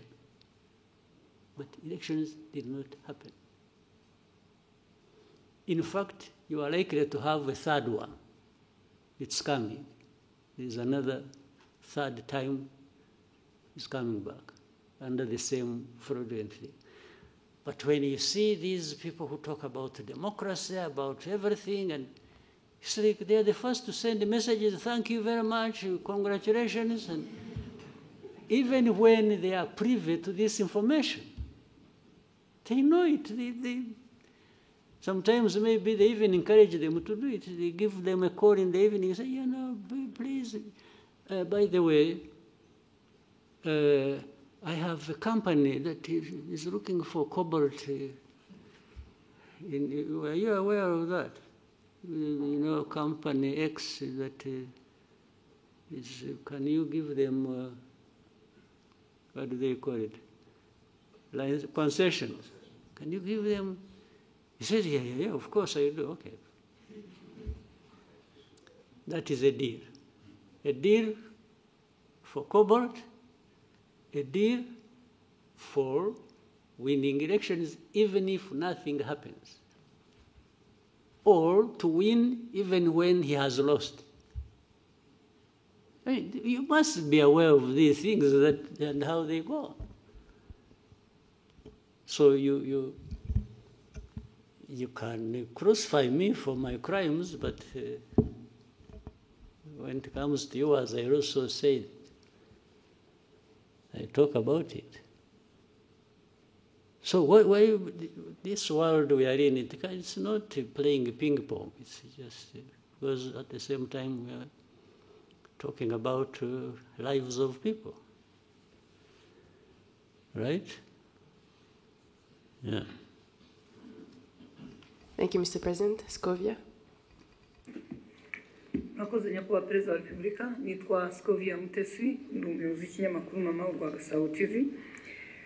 Nashaka kubaza ku kibazo abacuruzi bafite inganda mu Rwanda uyu munsi bavuga ko babangamiwe no guhangana n'ibicuruzwa bituruka mu mahanga kuko basabwa ko bapfunyika cyangwa package mu bikoresho bitangiza ibidukikije mu gihe bituruka mu mahanga biza muri plastique byaba bifunze mu macupa cyangwa amashashi abifunze. basanga rero badashobora guhangana nabo ku isoko, bikaba bifite ingaruka ku nganda zabo, aho bamwe bavuga ko ahari bashobora kujya hanze kugira ngo nabo binjize ibisa n'ibyo, basanga niba ntacyo bitwaye nabo bashobora kubikoresha. Ikindi kibazo nari mfite ni ikijyanye n'abaturage uyu munsi bishimira imihanda itandukanye hirya no hino mu gihugu ihuza uturere, ariko abakora iyi mihanda minini ya kaburimbo ntabwo bashyiraho rigori cyangwa inzira z'amazi zigera mu gishanga, amazi akajya mu ngo z'abantu cyangwa mu mirima, aho usanga rimwe na rimwe bisanga batuye mu manegeka kubera igikorwa remezo cyaje. Ndabashimiye kwa Perezida wa Repubulika.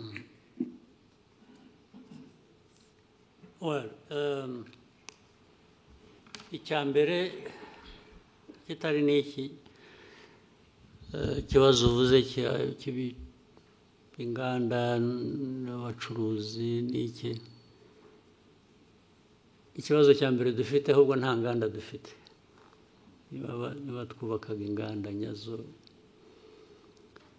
byadufasha, ibintu ntibigomba tukagabanya ibiva hanze, bimwe bikaba biri hano cyangwa twe tubyohereza hanze. Aho niho nahera twashaka uburyo byakorwa, kuko hari ibintu byinshi bishobora gukorwa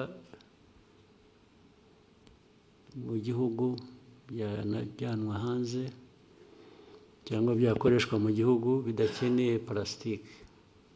Niba naho twaharebaga cyane tukagabanya, ariko kuri ibyo bindi ubwo busumbane buzanwa mu bacuruzi n'ayo mategeko ya plastique, ngira ngo bigomba kuba ikibazo cya mbere bikorwa nabi cyangwa bikurikiranwa nabi. Icyo kibazo kimaze igihe, ndibuka ko kigeze kuganirwa, abantu bagifatira ingamba z'ukuntu, ntabwo ubwo bitumye nibaza aho byahereye, kuko ikibazo cyaraganiriwe cyagomba gufatirwa ibyemezo, ariko ejo nzabisuzuma numve neza uko bimeze. Ejo dufite cabinet meeting, rwose ndumva nzakibaza abantu birimo bakansobanurira. Hari uburyo bugomba kuba buriho ibintu byakorwa cyangwa bikaringanizwa bitakutaje cyane abakorera mu gihugu kurusha abakorera hanze bazana ibintu. Hagomba kuba hari uburyo.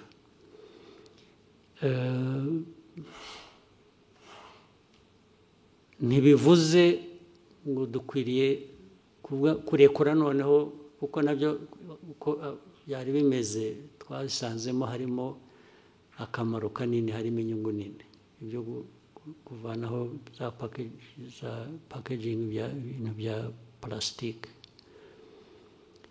Ariko abantu babisuzumye neza bashobora no gushyiraho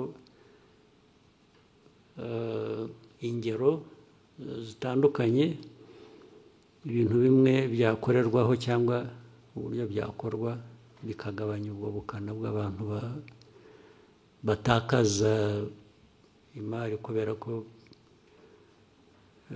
ibiva hanze nabyo bikwiriye kuba bifite uko bireba, nabyongeraho amafaranga kubera iyo mpamvu, kugira ngo nkuringanize n'uwo mu gihugu wishyura ibirenze kubera ko we yabikoreye mu gihugu.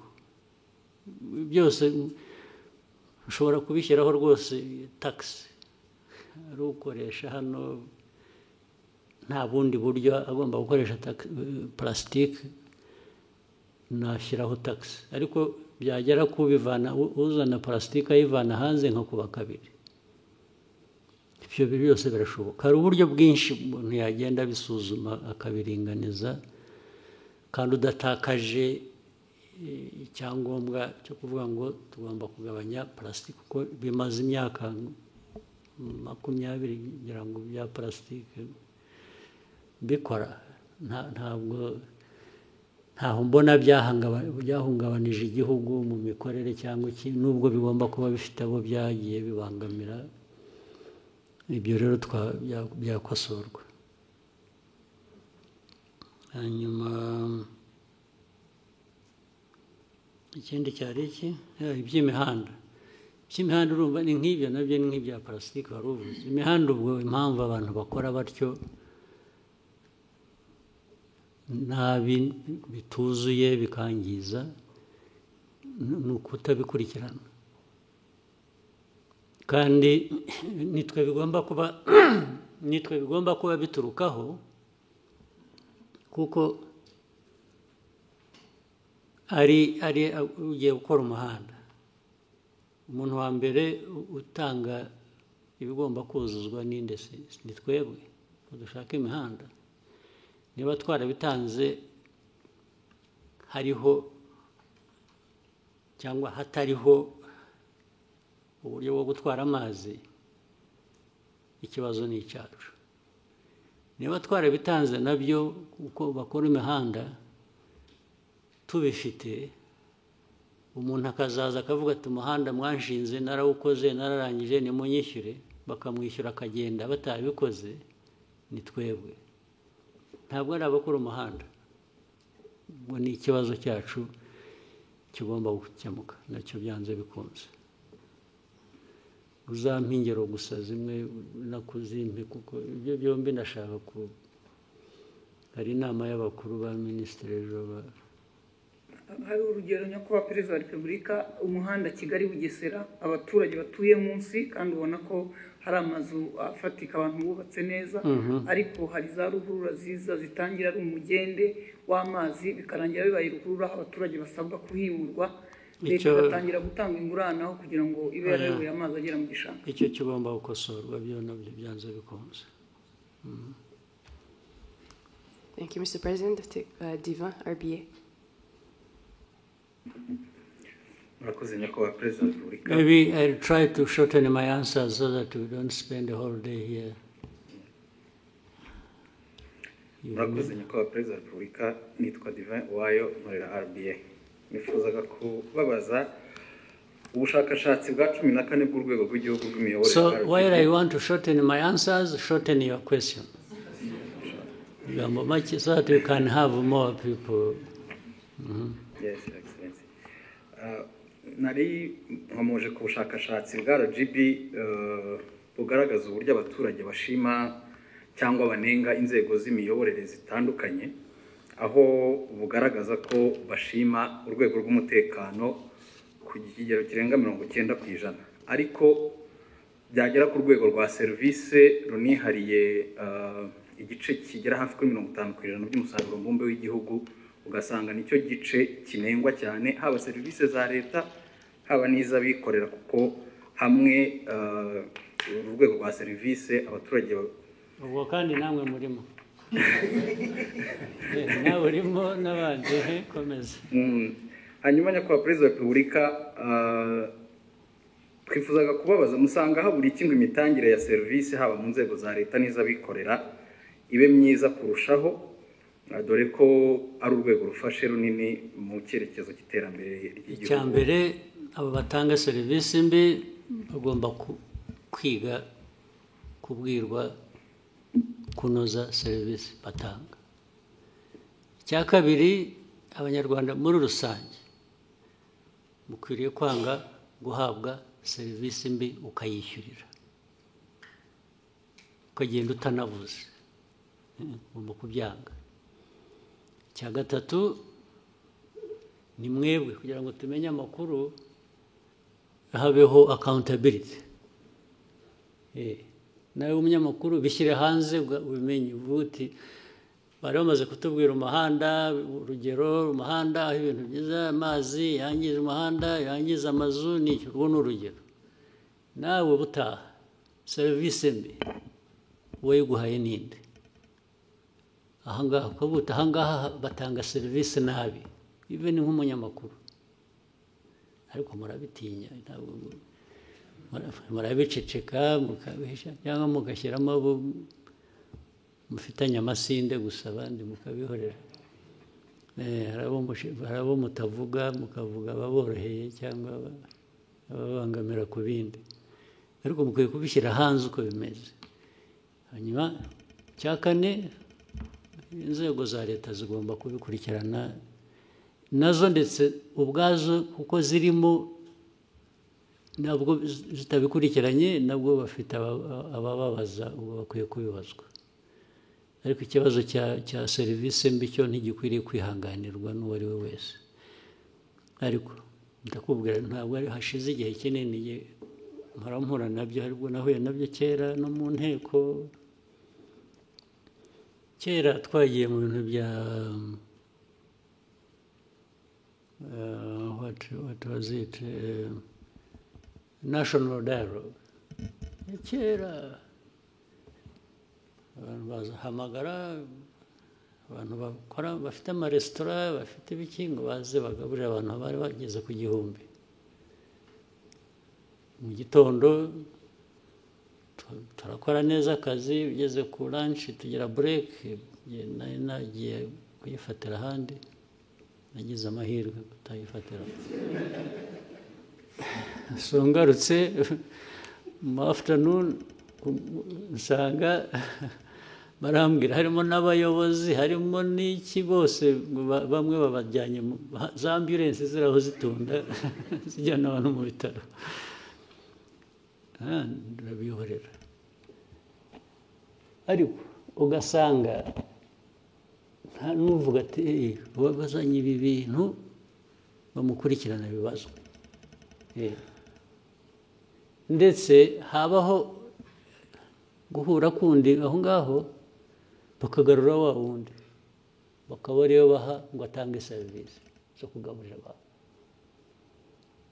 Urumva biri muri twe, ntabwo ikibazo ari cyaba abandi batanze serivisi mbi gusa, ariko n'abo bazikoreye nabo arishyura akagenda na vuba abantu benshi ngiye mvugana nabo bakakubwira iriya resitora, bakakubwira izina.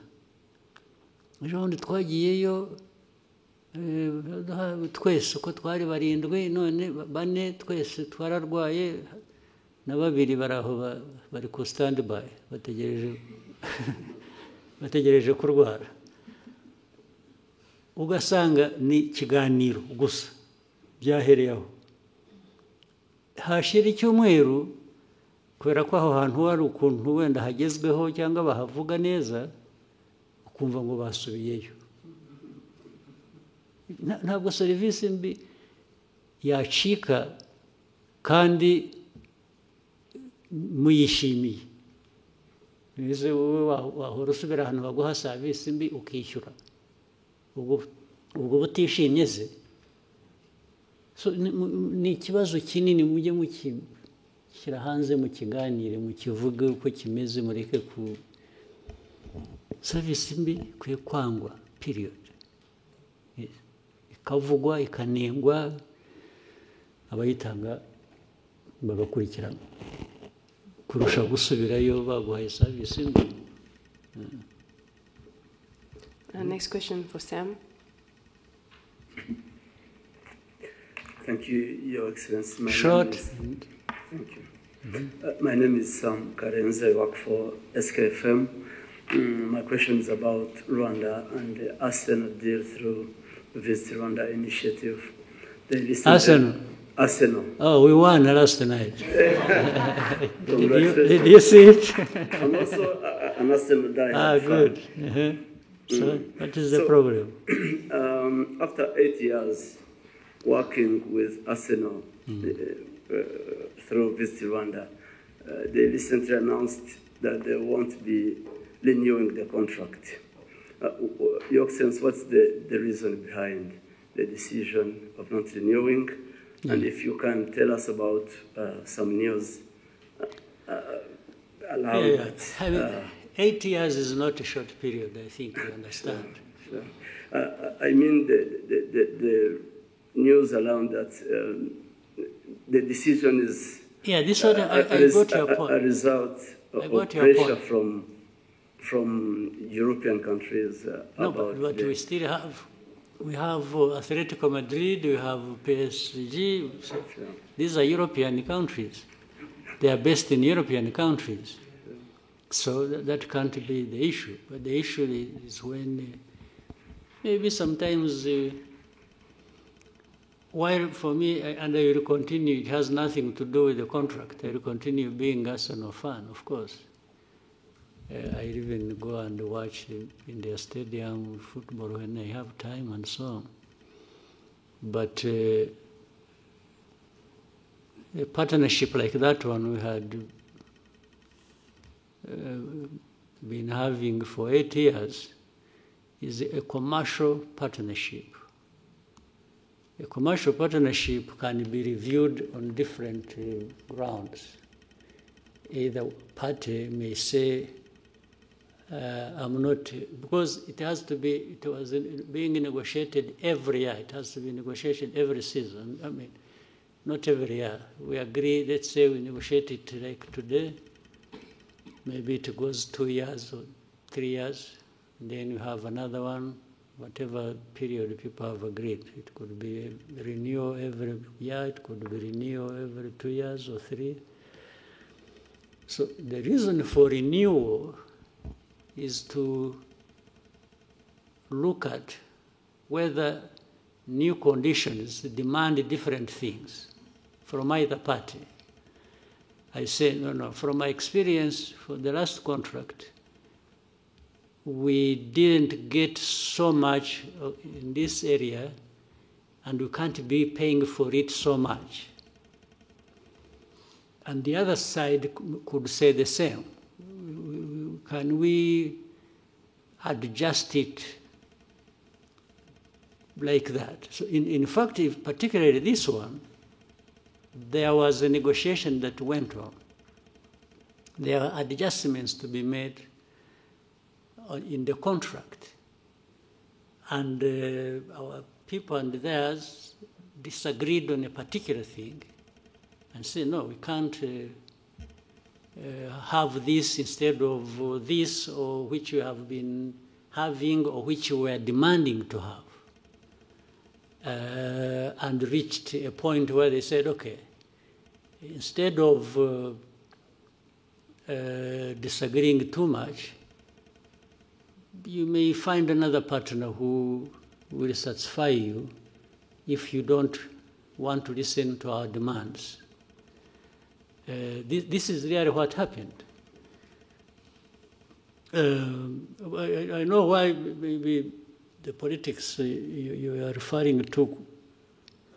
So you remember again. I think you should learn many things from what we go through. You remember, even now I don't think they have stopped. You remember DRC went to UK and was repeatedly there complaining about our partnership with Arsenal, and saying, no, you can't do that with the country that is, kinds of things, telling them stories that they went there from the beginning of this conflict. They repeatedly made it an issue. Actually, they also went to PSG. It's not just... So it didn't work. People explained and we continued the partnership. And it was during that time that we even had more partners. You remember Atletico Madrid came later.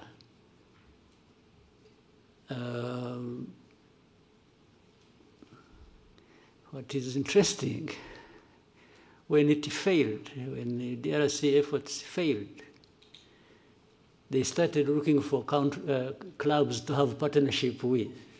So, yes, that's exactly what happened. If you saw, I think I saw a game yesterday or the other with the Monaco, somewhere on the sleeve they have D something. Yes. So you can see you are attacking a partnership and you are saying this, when you fail, you go looking for a similar thing. So which shows really they were doing it just to malice Rwanda not because there was anything wrong with this partnership. Unless we want to overstretch it and assume that among the people who have the influence or who are part of the authorities to decide were Tottenham fans. So you can understand they would want to kill this one. So that is what happened. There's nothing dramatic about it.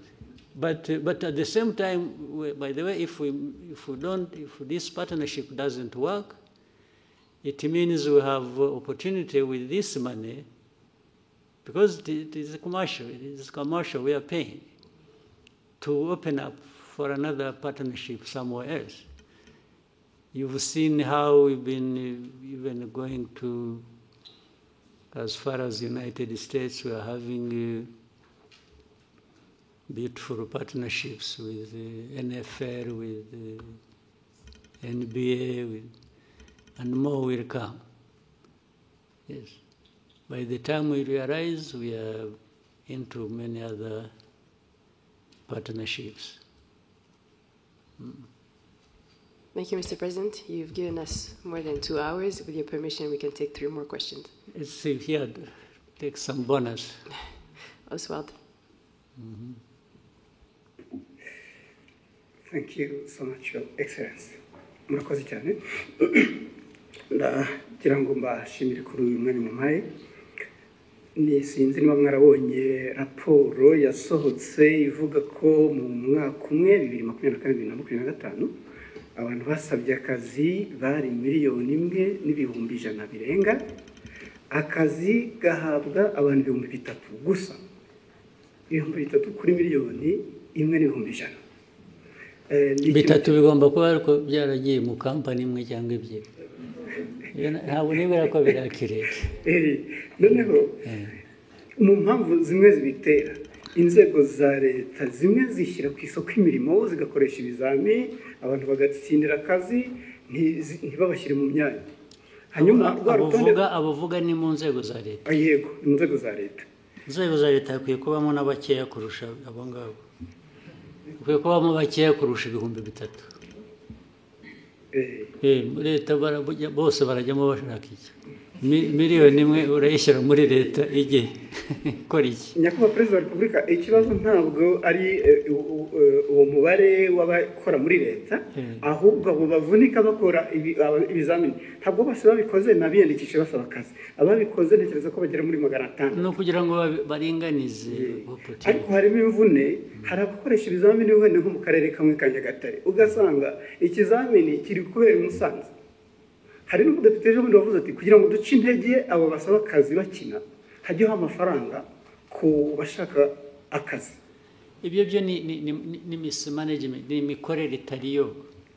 Ibyo nyine babishyira ku murongo, ibyo bishobora gukosorwa, ntabwo ari ikibazo kinini cyane.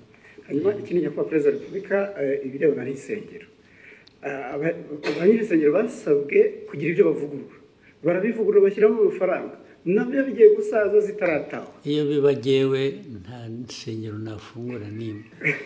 N'ibyo dukora tubikora nyine byose kugira ngo abantu nayo insengero muri development, muri ibi byose twavugaga intambara ziri ku isi na survival y'igihugu, insengero zifitemo uruhare iki? Nazo ziratanga akazi se? They are just cheating. Abenshi they are just cheating. Ariko mubahehe mwebwe. Ngewe ibyo mbona ko ari abantu huzuyemo ububande gusa, kurwana n'ababande bari mu churches nabyo nta mpuhwe mbifitiye na busa rwose. Ariko mwebwe abakoroni barabarindagije, namwe murarindagira. Ubu twirwe tuganira ibintu bya church, ibisengero wagiye mujye guhinga, mworore, mujye gusenga nushaka usengere kuri telefone. Ibyo churches aho byaturutse ntuhazi. Churches ahantu hose ziri ahubwo ndetse buriya ni uko dushaka gushyira ibintu mu kuri ntitudashaka guhutaza abantu tugira kwigisha naho hafunzwe nke. Ikibazo kirimo nyakubahwa perezida wa repubulika kubera hari uturere tumwe zifunguye, abaturage baturuka mu turere aho zifunze bajya gutera umubyigano naho tuzazifunge ahubwo. Yes, aho ziri ubwo tuzazifunga bajye basengera mu rugo rwose. Iri senga abanyafurika mwara niba munyemera ikindi kibazo kimwe kirebana n'inyambo. Ejo bundi mwagabiye Emile wa Katari inyambo. Albert Rudatsimburwa twaza tuganira avuga ati birakwiye ko inyambo zishyirwa mu murage w'igihugu ku buryo buri official. Ibyo bintu mwigeze mubitekerezaho bizakorwa ryari? Muzabitekerezeho mwebwe. Muzabitekerezeho mubikore. Njye mfite inyambo ndazitunze ndishimye. Uko muzazigenza migirire gute ibyo birabareba. Yes, njye nzatunga ngabe nishime nyambo ko ari amateka yacu se. Mwe mukora akazi ko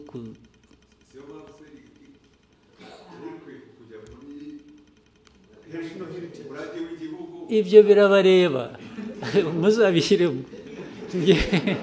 Njyewe ntabwo ngiye kubishyiriramo kubera ko ndi umworozi. None se ntufite uko communicating na leta? Mwe muzabikurikirana ibyo birabareba. Next, Bloomberg. Thank you, Mr. President. Onduro Ganga with Bloomberg News. I just have a couple of things I'd like to hear from you. If we look at gold prices, they've hit an all-time high in the market. In the context of Rwanda, IMF projects that by the end of the year, gold is going to account for half of your export revenue, about $2 billion by the end of this year. But in the same breath, we have seen sanctions, particularly from the EU, on the country's main smelter, Kasabo, and some of its executives.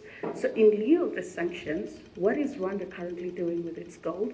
And maybe if you can broaden out that conversation for me, what is the importance of gold in Rwanda's economy? And do you have specific plans to develop the gold industry? Thank you very much. Do you want to advise those who are applying sanctions? I'm saying, do you want people to add more sanctions to stop that, or what? No, I want to know if you're not selling it to the EU, because Rwanda also has a really big deal, about $900 million mineral deal with the EU. Yeah. So if they're off the table, if that is frozen, what is currently happening? There's nothing frozen. There's nothing frozen. You know what they sanctioned? They are individuals who led that refinery. But the refinery operates, right? So that I don't misquote you, Rwanda is still selling its gold to the EU? It's selling gold to the market. Whether EU, the Gulf region, or United States. I don't know whether I'm getting your question properly, but there is definitely gold. We have gold here, by the way. Do you know it? You know a place called Miove? You have heard? During the war of 92-3, our soldiers who were operating in that region, Miove, there is a swamp, you know it? In Chumbi. Our fighters woke up and found some stones they didn't know flowing along the river, and they picked that stuff. And in fact, we sold it, sent it through to Uganda, sold it. It bought us, we were able to buy some meals for a week. Just from the gold we picked, the mining still goes on artisanal, and now they are doing deep exploration to see if there is gold in Nyamagabe area, near Nyungwe. A lot of gold comes from there, and so on and so on. Then more gold comes from, and gold has been coming through here or sold here from Congo as it goes through Burundi or goes through Uganda. So there's nothing particular about gold and Rwanda that people should blah, blah, blah about. Even the refinery, but you know the sanctions, if you followed, the sanctions, they sanctions 2 individuals. What does that have to do with gold?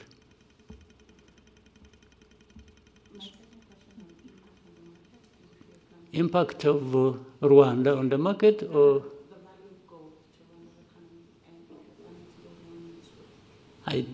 well, it must be there. I haven't calculated it, but the impact must be positive, must be there relative to the price of gold going up. I've been seeing it is now at around 4,000. Yes, 4,000 plus dollars per ounce, I think. That's huge. As you see it, you may end up, and it has nothing to do with Rwanda, you may end up having wars around gold, those who need it and those who produce it in the world.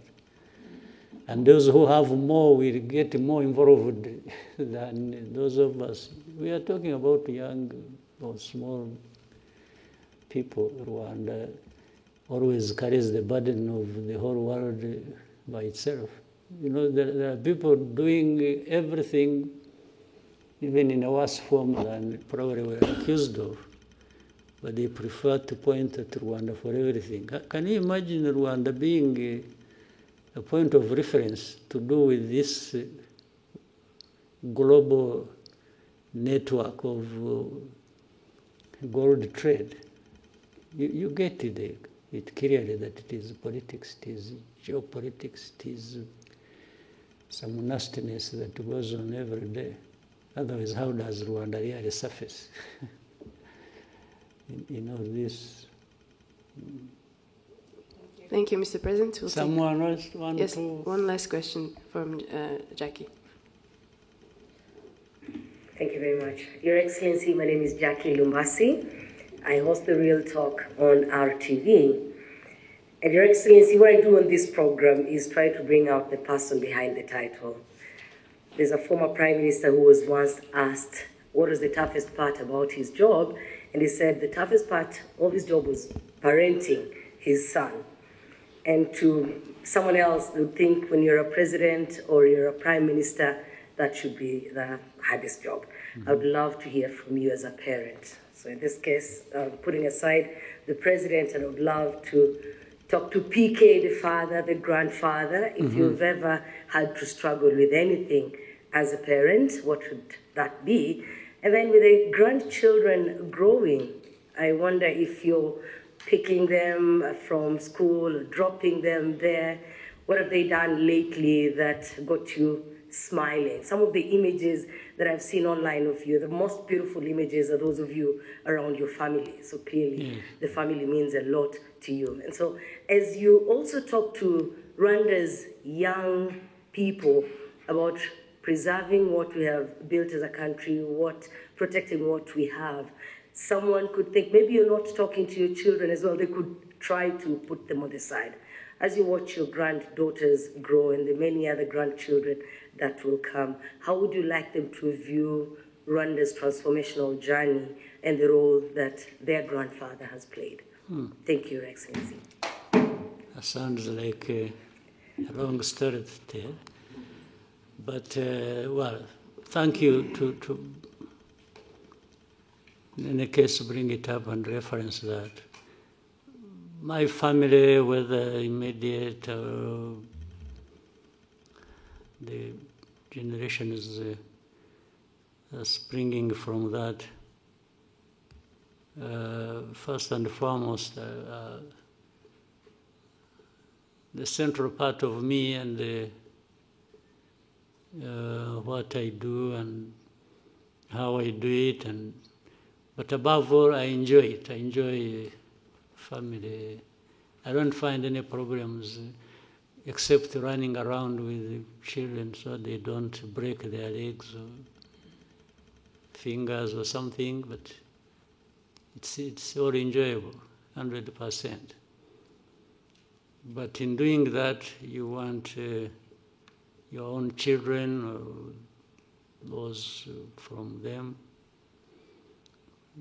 as they grow up, to just be decent people in their lives. Decent meaning the core part being what is expected of them in society and by so, but also making their own mistakes and owning up and growing with a purpose that they can live and lead in the society where they grow up in. They must have some bearing, the bearing being the Rwanda, the family, so we would, and for those ones, other than the grandchildren, the children, we once in a while we have a discussion around that. And I have time to tell them my experience, my life, young, middle age, growing up to the age where I am, and all that the family, my wife and I have had to go through to make sure that first we survive and they survive, and so the efforts can't be for nothing. The efforts can only be for the fact that they must grow up as decent human beings as much as they can. I can tell them so much, but only they can do so much.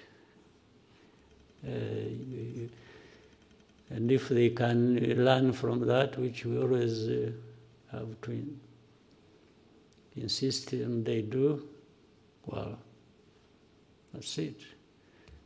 And actually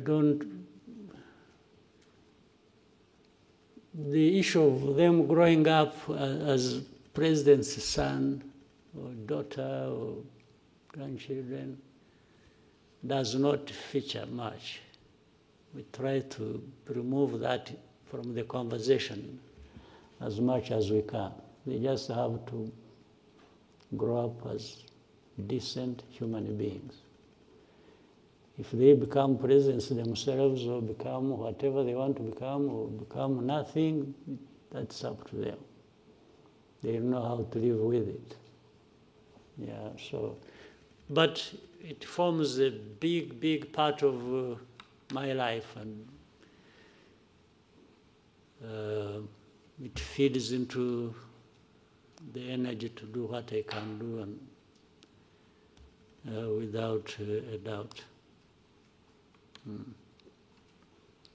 Another person maybe? Thank you, Mr. President. These two, now they are four. Some of them are raising for the second time. No, not for the second time, no. Yes, we can go to Jadot.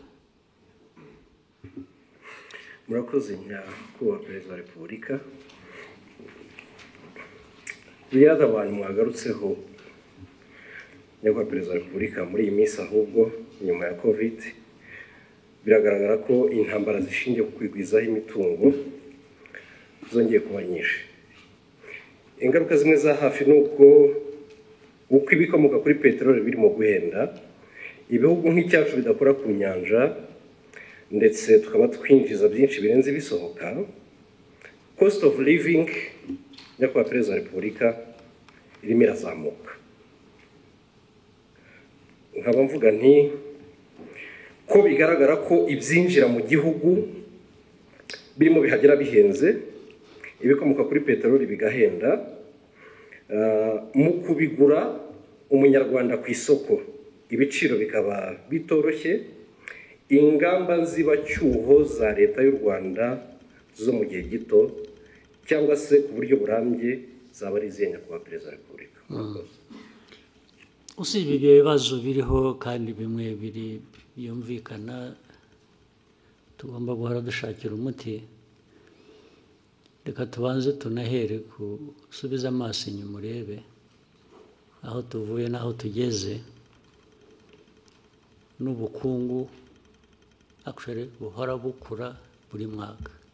Ubu turi mu ba mbere ku isi bafite ubukungu bukura, nuko ari igihugu cyangwa ari ubukungu bukeya gusa, ntabwo ari igihugu kinini, ntabwo ari ekonomi nini, igihugu gitoya, ariko ubukungu bwacu buhora bukura buri mwaka. N'umwaka ushize n'uyu nguyu biragaragara ko turagenda tujya hejuru iteka ya 7.7%. Ntabwo ukwiye kwibwira ko biva ku busa. Niyo urebye n'imibereho y'abaturage mu myaka 20 ishize yakomeje irushaho, abaturage umubare wabo uriyongera, ariko n'imibereho yabo igenda yiyongera, byaba buhoro gato, byabaho byihuta, ariko biriyongera, ntabwo bisubira inyuma. Ibijyanye rero n'ibyo bijyanye n'ubukungu ku buryo bw'ibyinjira ibisohoka bavugaga, ingamba ya mbere ni ukugira ngo ibyo twohereza hanze birute ibyo tuvana hanze, nibyo byatuzamurira ubukungu kurusha. Tugatubura agaciro, tugatubura n'ubwinshi bw'ubukungu. Izo nizo ngamba. Buri kintu cyose dukora biva mu bintu byinshi bitandukanye. Iyo ugiye kureba no mu bukerarugendo, igihugu gisurwa, abantu bava hanze mu mwaka nyirango ushize barenze miliyoni n'ibihumbi 300 cyangwa 400, amafaranga avuyemo arenga miliyoni 600. Ibi byose ni ibintu dushaka ko bikomeza gukura, ariko birakura harimo ikibazo cyo kirahari kijyanye nuko ufata ibyo ufite ubu ukabigereranya n'ibyo ukeneye ubu, usanga ikinyuranyo ari kinini nyine. Ariko niyo mpamvu abantu bagomba guhora bakora uko bishobotse ku bintu byose.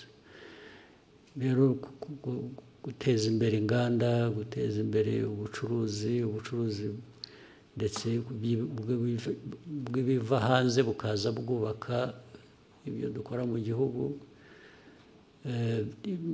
Hari ibintu byinshi tumaze kunyuramo byari bikwiye kuba bitwigisha uko dukwiriye kuba tubikora. Icyo navuga rero ni ugukorana, ni ugukorera hamwe, kugira ngo abaturage n'abatwumva bumve ko ingorane zo zirahari, ariko inzira irahari yo kuzivamo, kandi hari ibikorwa bigereranyije ndetse n'ahandi usanga turi mu ba mbere bagenda bagerageza gukora ibishoboka. Thank you, Mr. President. We may take one last one from Fola. I think you have to do a lot of Tombora. Thank you, Mr. President. My name is Fola from the Radio Masterclass, Lagos, Nigeria. I want to ask you a question, sir, about women. So in many African countries, women That struggle. must be easy question. I'm sure that it is. So it's about women and access to reproductive health. I have been in Rwanda for 3 years now, and I have seen from personal experience that Rwanda has actually made significant progress in expanding access, because I can confirm that IUDs that are costing women in some of the countries as much as $300 have been given in hospitals for free here. So my question is, what deliberate policies and investments or institutional reforms did Rwanda do for this to be possible? And what steps would you urge other African leaders to take if they want to replicate this success in making sure that women have this affordable reproductive health services for women? Thank you, sir. Well, I don't want to advise anybody for avoidance of being misunderstood. But the first thing is for people to have in their minds, one, importance of women as a big part of their society, their population, and make sure that you look at the whole population and you look at the different categories of that population, where it is the young people, it's the women, it's men, that is the starting point. And as long as you put, in some cases you may look at the population, you say, oh, you want your population to be this, to do this, but at the same time you are just doing the ordinary thing, and in most cases you are just thinking about men, because they are the ones who are even at the top there thinking and doing things, as in some cases, due to the imbalance we have had in our politics and society. But if you think of women and their specific needs, but also build their involvement around that, you will get the rest right. Therefore, in thinking about good health for your population, you must be seeing certain things that affect different groups. As I said, children, they have different needs in society when it comes to their health. Then we can say men, but particularly women in this case, and so on and so forth, so that you go fixing. But you are here looking at them under health, but the society that you are managing and that you have to do the best for. This is where it starts from. If you don't start from here, the rest goes wrong. Yes, and so for those who would want to share anything with us, and some of the things we do, we've learned from other people as well, from different places, about different aspects. We learn very quickly from other people, and then, so that is, there's nothing so much technical about it in isolation. It is just thinking about health, thinking about your people, thinking about women, and as you think about the rest, the children and the rest, and then you go into these categories and say, what are the specific needs? So under that umbrella and the budget and so on, you break down and create resources for each aspect. That's all you do. But that's the starting point. The rest is to be practical. How do you become practical about doing it and just stop saying it or having information and knowledge about it? Thank you, Mr. President. Was there someone who really, how urgent is it? I think we can start with them at the next press conference. The ones I have not asked. Who is this? Okay, let's hear from.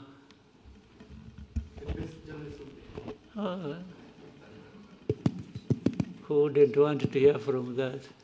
Murakoze nyakubahwa Perezida wa Repubulika. Mfite ikibazo kimwe nshaka kubabaza mpagaze kandi mbashimire murakoze cyane. Nyakubahwa Perezida, mu minsi ishize twabonye intumwa z'i Burundi mu gisirikare n'iza leta zitabira ibikorwa byabereye n'aha ngaha.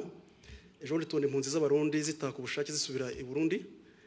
Baravuga ati se haba hari umubano muri iyi minsi cyangwa se ibiganiro byihariye kugira ngo imipaka yongere ifungurwe ku butaka. Murakoze.